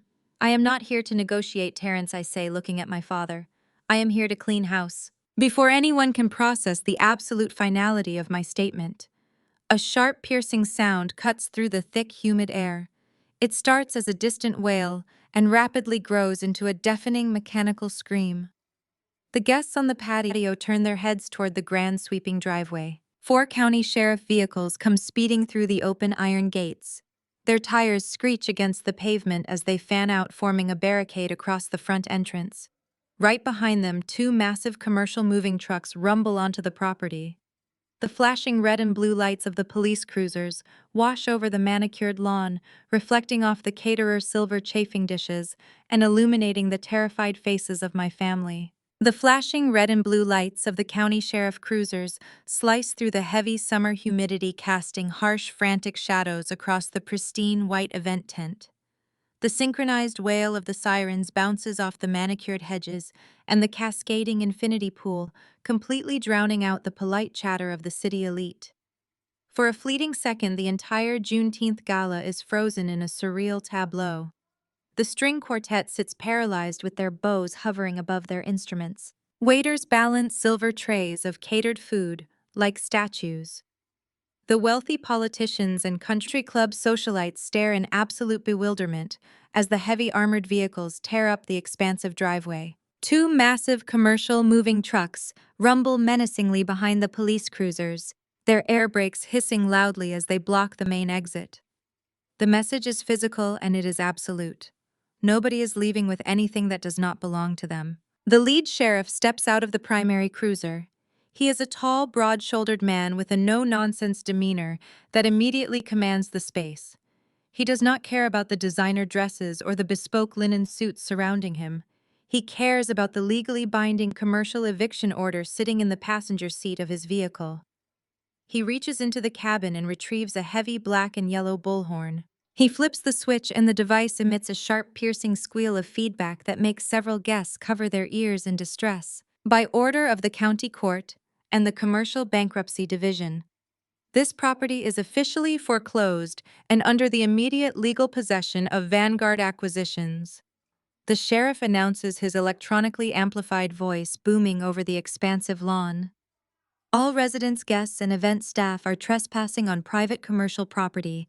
You have exactly 30 minutes to vacate the premises. Anyone remaining on this property after the 30-minute deadline will be subject to immediate arrest for criminal trespass. The absolute finality of his words drops like a bomb onto the stone patio. The sheer magnitude of the humiliation hits the crowd like a physical shockwave. Total unadulterated panic ensues. The carefully constructed illusion of black excellence that my parents spent their entire lives cultivating shatters into a million jagged pieces. The high society guests, the people Valerie and Terrence spent decades trying to impress, instantly turn on them. Survival instincts kick in, and the wealthy elite scramble to distance themselves from the stench of poverty and fraud. Women in expensive silk sundresses start frantically grabbing their designer purses from the patio tables. The clinking of crystal champagne flutes is replaced by the frantic clicking of high heels rushing toward the exit. The whispering begins, immediately spreading through the crowd like wildfire. Guests shield their mouths with their hands, casting disgusted, judgmental glances at my parents. I watch the mayor's security detail completely abandon all social pleasantries. Two men in dark suits grab the mayor by the elbows and practically drag him toward a waiting black SUV, desperate to get their elected official away from a highly publicized police raid. They do not even look at Terrence as they pass him. The sound of smartphone cameras clicking and chiming fills the air. People who were smiling and drinking my family expensive champagne just 5 minutes ago are now actively recording their downfall. The flashing lenses capture every second of the humiliation. This is the social death my mother always feared manifested into a brutally public reality. She raised me to believe that shrinking myself was the only way to protect the family image. She sacrificed my college fund, my self-esteem, and my peace of mind to prop up my brother so he could host parties exactly like this. And now the entire city is watching him get thrown out into the street. Terrence cannot handle the collapse of his patriarchal authority. He has spent his entire life bullying his wife and his dark-skinned daughter into submission, and he genuinely believes he can bully the legal system too. He marches across the patio, his face flushed a deep, dangerous purple. He aggressively approaches the lead sheriff, pointing a trembling finger at the officer's chest. "You need to call your commanding officer right now." Terrence shouts, his voice cracking under the immense pressure of his collapsing ego. "I am personal friends with the chief of police. My son is a respected businessman in this community. You are making a massive mistake, and I will have your badge for interrupting our family celebration." The sheriff does not even blink. He looks at Terrence with the cold, detached pity reserved for the deeply delusional. He pulls a clipboard from his belt and taps the thick stack of papers attached to it. "There is no mistake, sir," the sheriff replies, his voice loud enough for the lingering guests to hear. "This property was leased by a shell company that filed for commercial bankruptcy a month ago. The bank auctioned the deed, and the new legal owner requested an immediate commercial lockout. If you have a problem with the timeline, you can take it up with Vanguard Acquisitions. Now I suggest you use your remaining 27 minutes to gather your personal belongings before my deputies start physically removing people from the yard." Terrence stumbles backward as if he has been physically struck. The name Vanguard Acquisitions drains the last remaining ounce of fight out of him. He turns slowly, looking across the chaotic patio until his eyes lock onto me. He finally understands the true scale of the power dynamic. I is a man drowning in a teacup while I control the entire ocean. Valerie is completely coming apart at the seams. She is standing near the catered buffet table, hyperventilating. She grabs the edge of the table, her knuckles turning white as she watches her country club friends actively ignoring her while they rush to the valet stand. She spent her entire life worshipping proximity to whiteness and elite status. She welcomed Chloe into our family, knowing the woman harbored deep-seated racial prejudice simply because Chloe offered a fragile connection to generational wealth. Now that wealth is proven to be a lie, and the high society friends Valerie courted are treating her like an absolute pariah, Dion is watching his fake kingdom burn to the ground. The golden child is suffocating under the weight of his own monumental failures. He looks at the sheriff vehicles. He looks at the moving trucks. He looks at the fleeing guests. The reality of his situation is crashing down on him with terrifying speed. He does not just have a ruined party to deal with. He has a forged second mortgage, a furious wife, and a completely destroyed public reputation. I is 29 years old and his entire life is effectively over. Instead of accepting responsibility, Dion reverts to the only defense mechanism he has ever known. He searches for someone else to blame and his eyes lock directly onto me. His fear instantly morphs into a blind, pathetic rage. He cannot attack the sheriffs and he cannot attack the bank, so he decides to attack the sister he has always viewed as beneath him. He balls his hands into fists, wrinkling the cuffs of his expensive custom linen suit. His face twists into an ugly sneer as he charges across the stone patio, kicking a fallen champagne flute out of his path. "You did this to me!" Dion screams, his voice cracking in a high-pitched wail of pure desperation. "You planned this from the very beginning. You set me up just to embarrass me because you know you will never be as good as me. You are a bitter, miserable woman, and I'm going to make you pay for ruining my life." He lunges forward, stepping aggressively into my personal space. He raises his arm fully, intending to physically intimidate me into submission, just like our father taught him to do. He expects me to flinch. He expects me to back down and apologize for upsetting him. I do not move a single muscle. I do not even blink. Before Dion can bring his hand down, my private security detail executes a flawless, brutal neutralization. My two towering bodyguards move with terrifying synchronized efficiency. The guard on my left steps directly in front of me, intercepting Dion's raised arm with a thick, solid forearm. The impact stops my brother dead in his tracks. The guard on my right moves simultaneously, grabbing Dion by the shoulder and the belt line of his expensive trousers. With one swift, coordinated motion, they spin Dion around and slam him face first onto the smooth stone surface of a nearby cocktail table. The table rattles violently under the impact but holds firm. Dion lets out a sharp, breathless gasp as the air is forced out of his lungs. The guards pin his arms firmly behind his back, pressing his cheek into the cold stone. They do not strike him, but they apply enough precise, calculated pressure to render him completely immobilized and entirely humiliated. "Let me go," Dion thrashes wildly, his legs kicking against the base of the table. "Tell them to let me go, Kendra. You are crazy. You are actually crazy." I take a slow, deliberate step forward. The heels of my black patent leather stilettos click sharply against the patio stones. I look down at my brother. His custom suit is bunched up around his shoulders. Sweat is pouring down his forehead, mixing with the dirt on the table. He looks weak. He looks pathetic. He looks exactly like the fraud he has always been. "You brought this on yourself, Dion." I say, my voice calm and perfectly steady. "You wanted to play the wealthy tycoon to impress a woman who hates you. You forged our parents' signatures to steal the equity from their home. You dug your own grave and now you are angry because I refused to jump into it with you." Valerie hears the commotion and rushes over, her designer heels slipping on the wet stones near the pool. She sees her golden child pinned to the table by my security team, and she completely loses whatever fragile grip she had left on reality. "Get your thugs off my son!" Valerie shrieks, her voice echoing shrilly across the yard. "How could you do this to your own flesh and blood? You are a monster, Kendra. You are destroying our family image in front of the entire city. We will never be able to show our faces in public again because of your selfish, vindictive behavior." I turn away from Dion and focus my gaze entirely on my mother. She is standing there, shaking with rage.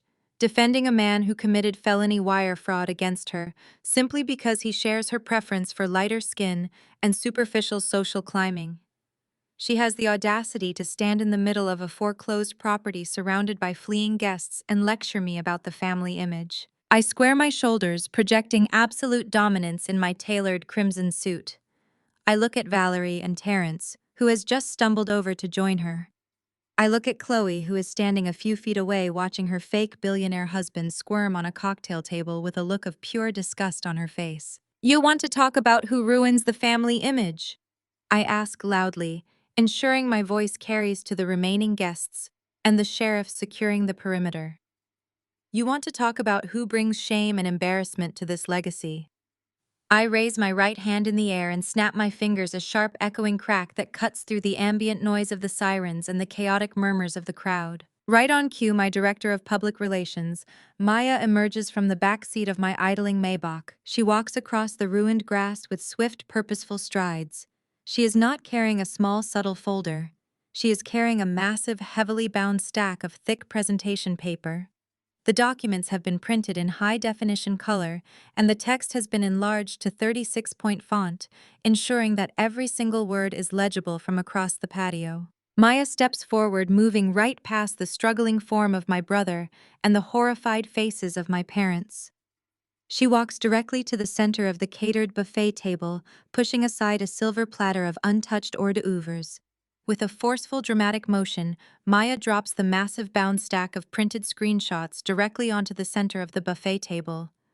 The heavy thud rattles the crystal glasses and echoes across the yard, sealing the absolute destruction of their fabricated world. The heavy thud of the bound documents hitting the buffet table shatters the paralysis gripping the patio. The sound echoes over the abandoned silver chafing dishes and the half-filled champagne flutes. My public relations director steps back, folding her arms and blending seamlessly into the perimeter established by my security team. I stand perfectly still in my crimson suit, watching the precise moment my family fabricated reality crumbles into dust. Valerie is the first to move. Her hands are visibly trembling as she reaches out toward the massive stack of paper. The font is printed so large that she does not even need to put on her reading glasses. She pulls the top page toward her chest. Terrence moves in right behind her, peering over her shoulder. The remaining guests, the ones who were too shocked or too curious to flee with the politicians, freeze in place. The silence in the yard is so absolute you can hear the ice melting in the cocktail glasses. Valerie begins to read. Her lips part, and a fragile, horrified gasp escapes her throat. She drops the first page and frantically grabs the second. Then she grabs the third. Her eyes dart wildly across the highlighted yellow text. The words are right there in stark, undeniable black and white. I want everyone to hear it. I say, my voice slicing through the thick summer air. Read it out loud, Valerie. Read what the woman you chose over your own daughter truly thinks about your black excellence. Valerie cannot find her voice, so Terrence snatches the pages from her hands. His face is a mask of pure indignation, but as his eyes scan the text, his entire posture deflates. The patriarchal authority he has wielded like a weapon, his entire life evaporates in a matter of seconds. He begins to read the text messages aloud, his voice cracking under the weight of his own humiliation. "Look at her trying to serve generational wealth." Terrence reads, his voice trembling as the racial slurs and the unfiltered mockery echo across the patio. "You can dress them up in Chanel, but they still talk loud and act ghetto the second the wine comes out. It is honestly exhausting playing the grateful daughter-in-law to these people. They try so hard to act like us, but it just looks like a cheap imitation." A collective gasp ripples through the lingering crowd. The few high society friends Valerie managed to retain are staring at her with unabashed pity. Valerie brings a hand to her mouth, letting out a quiet, wounded sob. She spent her entire adulthood policing my tone, policing my natural hair, and demanding I shrink myself so she could fit into white country club spaces. She alienated her own flesh and blood to protect an image that the woman standing right next to her was actively treating like a minstrel show. Terrence flips to the next page. His hands are shaking so violently the heavy paper rustles against the humid breeze. He reads the text message Chloe sent about him. Terrence is out here overcompensating with his custom clubs, but he still swings like he belongs on a public municipal course, Chloe wrote. He is so desperate for my dad to invite him to the exclusive private links. It is pathetic watching him bend over backward for white validation. Terrence stops reading. The paper slips from his fingers and flutters down onto the wet stone of the patio. The man who disowned me for threatening his corporate image has just broadcast his own ultimate degradation to the exact people he was trying to impress. He looks at Chloe. Chloe is standing near the edge of the pool, completely exposed. The fake tears have vanished. The fragile victim persona she deployed on her viral livestream is completely gone. She looks at her white bridesmaids who are already backing away toward the driveway, eager to distance themselves from a public relations nightmare. Chloe opens her mouth to speak, but she has absolutely no defense. The digital footprint is irrefutable, but the final execution has not yet been delivered. I take a slow, deliberate step forward, the heel of my stiletto clicking sharply against the stone. You skipped the best part, Terrence, I say, keeping my gaze locked entirely on Chloe. Read the message about the golden child. Read why she actually walked down the aisle. Terrence looks down at the stack on the table. He does not want to read it. He looks physically sick. But the silence demands an answer. He picks up the final highlighted page and reads the ultimate betrayal. Hi is a diversity project.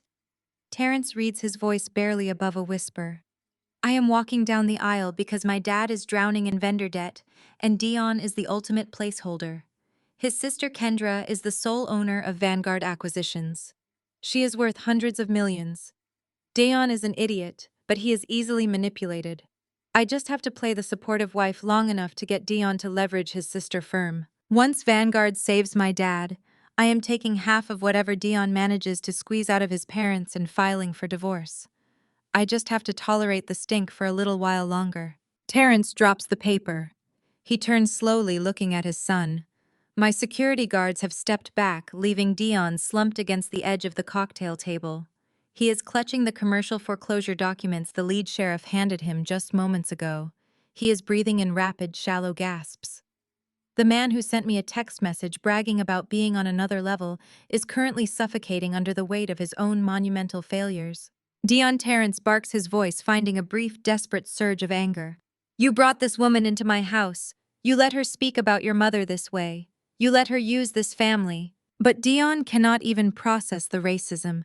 He cannot process the profound insult to his parents.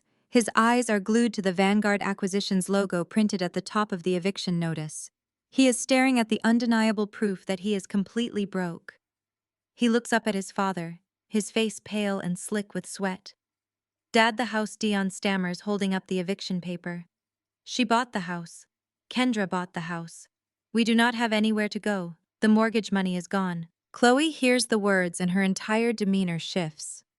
The realization hits her like a physical blow. Her entire survival strategy relied on Dion having access to my private equity firm, or at the very least possessing the liquid capital from his parents' forged second mortgage. But the truth is finally out in the open. Dion is not a wealthy tycoon. He is a financial phantom occupying a foreclosed property that his estranged sister legally owns. He has absolutely no leverage and no money. Chloe snaps. The polite, high society mask falls away entirely, revealing the vicious transactional nature underneath. She marches across the patio, her designer sundress whipping around her legs. She stops right in front of Dion, ignoring my parents entirely. You lied to me. Chloe screams, her voice shrill and echoing off the pristine facade of the rented mansion. You told me you owned this estate. You told me your family had legacy capital. You promised me you could fix my father business. Chloe, I can explain, Dion pleads, reaching a hand out toward her. We can call the bank. We can figure this out. Do not touch me. Chloe shrieks, slapping his hand away with absolute disgust. You are a fraud. You are completely broke. I wasted a year of my life pretending to tolerate you and your pathetic family, and you do not even own the ground you are standing on. You told me you were rich. You are nothing. You are absolutely nothing. Dion stands frozen, thoroughly emasculated in front of the entire city. The golden child has been reduced to rubble by the very woman he stole from his parents to impress. Chloe realizes she is standing on a sinking ship, and she has zero intention of going down with it. She grabs her left hand and violently twists the 2-carat custom diamond ring off her finger.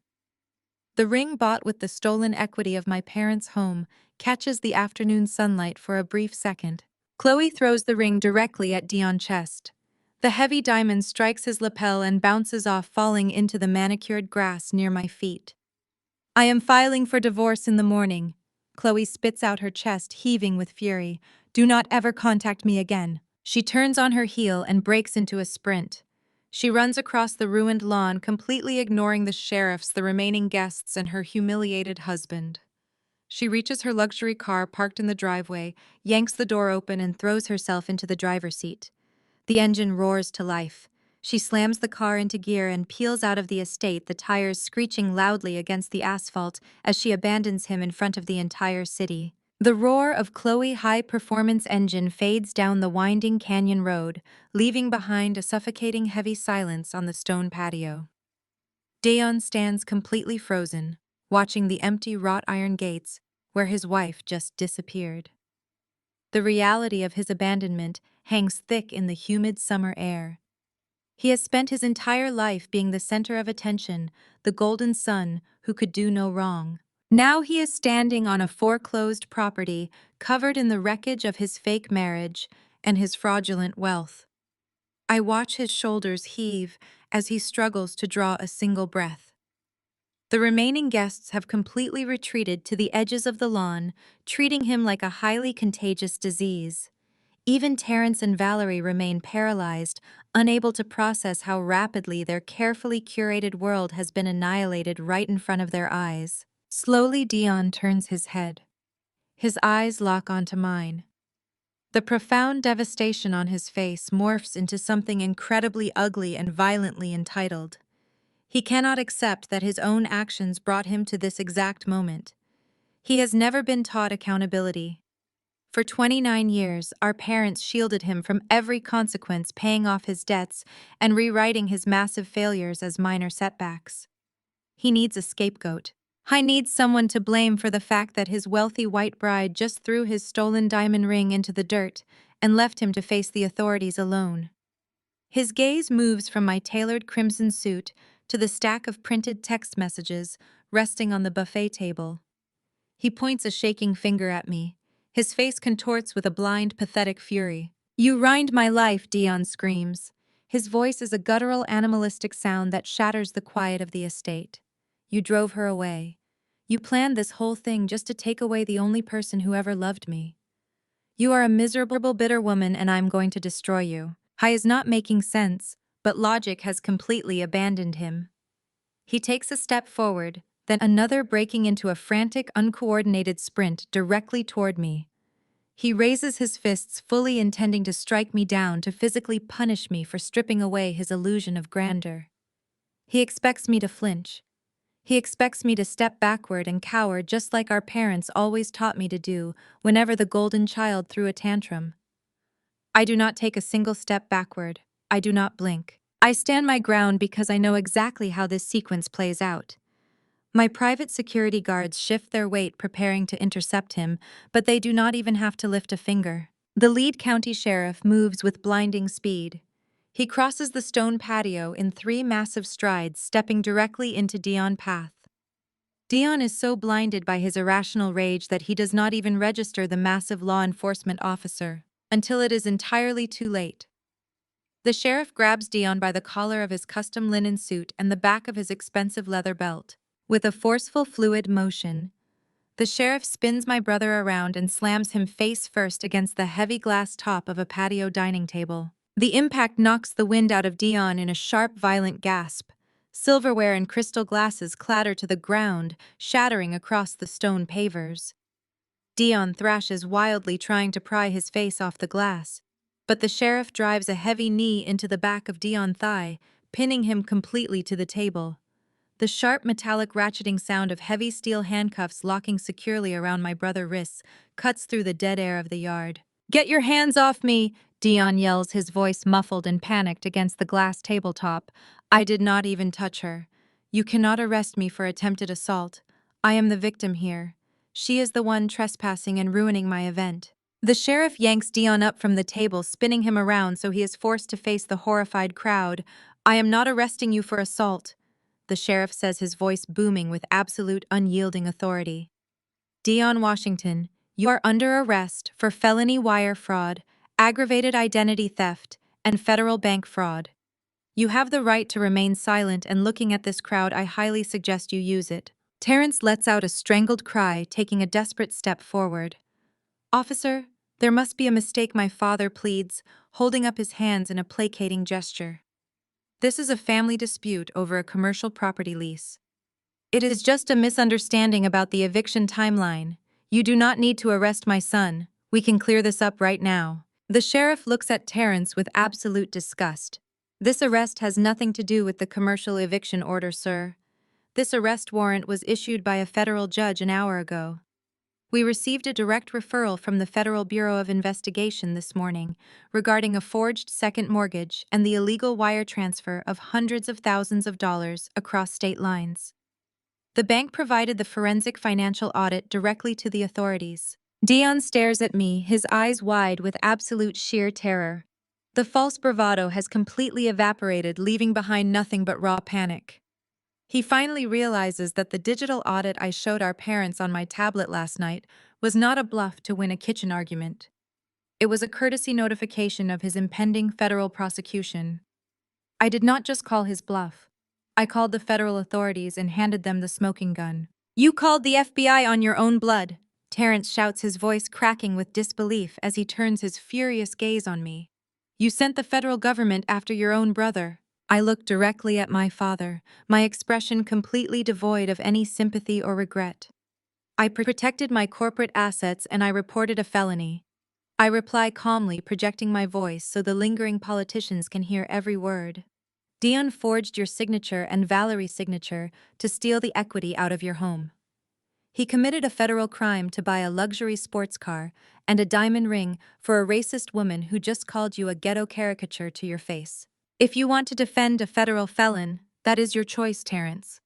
But I do not harbor criminals in my portfolio, and I certainly do not harbor them in my family." The sheriff tightens his grip on Dion's arm and begins marching him across the ruined lawn toward the flashing red and blue lights of the waiting squad car. Dion begins to sob.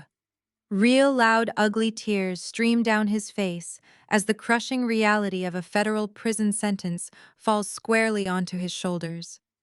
He looks nothing like the arrogant, wealthy tycoon who texted me to stay away from his high society barbecue. He looks like a terrified little boy begging for his parents to save him from the consequences of his own actions. "Dad, do something," Dion cries out, his voice cracking as the deputies guide him across the grass. "Mom, please do not let them take me. I cannot go to jail. Please call somebody. You have to fix this." But Terrence is completely frozen. The explicit mention of federal wire fraud and forged signatures has paralyzed him. He realizes that if he interferes or attempts to obstruct the arrest, he could be implicated as an accessory to the mortgage fraud. His self-preservation instinct finally overrides his blind, unearned devotion to his son. The patriarch who demanded absolute obedience from me stands silently on the patio and watches the police drag his legacy through the dirt. Valerie, however, cannot accept the reality of the situation. Her mind snaps under the sheer weight of the social and financial destruction unfolding around her. She watches the deputies push Dion into the back of the squad car, pressing a hand down on his head to clear the doorframe. The heavy door slams shut with a terrifying, unyielding finality, locking her golden child inside a metal cage. Valerie lets out a visceral, agonizing scream. She drops to her knees right there on the damp, manicured grass, completely ruining her expensive designer dress. She ignores the remaining guests who have pulled out their smartphones and are actively filming her spectacular breakdown. She scrambles across the dirt, crawling directly toward me on her hands and knees. She reaches out with trembling, frantic hands and grabs the hem of my custom-tailored crimson trousers. "Kendra, please," Valerie sobs, her face streaked with dark mascara and desperate tears. "Please, you have to stop this. You have all the money in the world. You have an army of corporate lawyers. You can pay the bail. You can pay off the bank and make the charges go away. Please save your brother. I will do anything you want. We will apologize to you. I will make him apologize for the text messages. Just write the check and fix this, Kendra. Do not let them take my baby away. She is gripping my pant leg so tightly, her knuckles are bone white, weeping openly at my feet. She is begging the dark-skinned daughter she discarded. She is begging the woman she told to shrink herself to use my hard-earned multi-million-dollar power to rescue the son who stole the very roof over her head. I look down at the woman who spent 34 years making me feel like an unwelcome guest in my own life. I look at the mother who prioritized proximity to whiteness over protecting her own child. I feel absolutely nothing. I feel no pity for her tears. I feel no guilt for my actions. I feel zero obligation to save them from the fire they started. I reach down and firmly pry her desperate fingers off the pristine fabric of my silk suit. I pull my leg away, stepping smoothly out of her reach. I do not raise my voice to match her hysteria. I do not offer a single word of comfort or explanation. I simply turn my back on her, leaving her sobbing into the crushed grass of my foreclosed property. I walk across the lawn, my heels clicking rhythmically against the pavement, toward the open door of my waiting Maybach. I step into the quiet, cool interior of the luxury vehicle, and the heavy armored door pulls shut behind me, leaving the absolute smoking ruins of their fake empire in my rearview mirror without a single word. The heavy door of my Maybach clicks shut, sealing me in absolute quiet. I do not look out the rear window as my driver pulls away from the manicured lawn of my property. I leave Valerie sobbing in the grass. I leave Terrence frozen in shock. I leave my brother in handcuffs. That was exactly 6 months ago. Today, the crisp autumn air sweeps through the city. The landscape of my family has been entirely leveled and rebuilt strictly on my terms. Terrence and Valerie no longer host country club dinners. When the federal investigators finalized their audit into the forged mortgage, the bank acted with ruthless efficiency.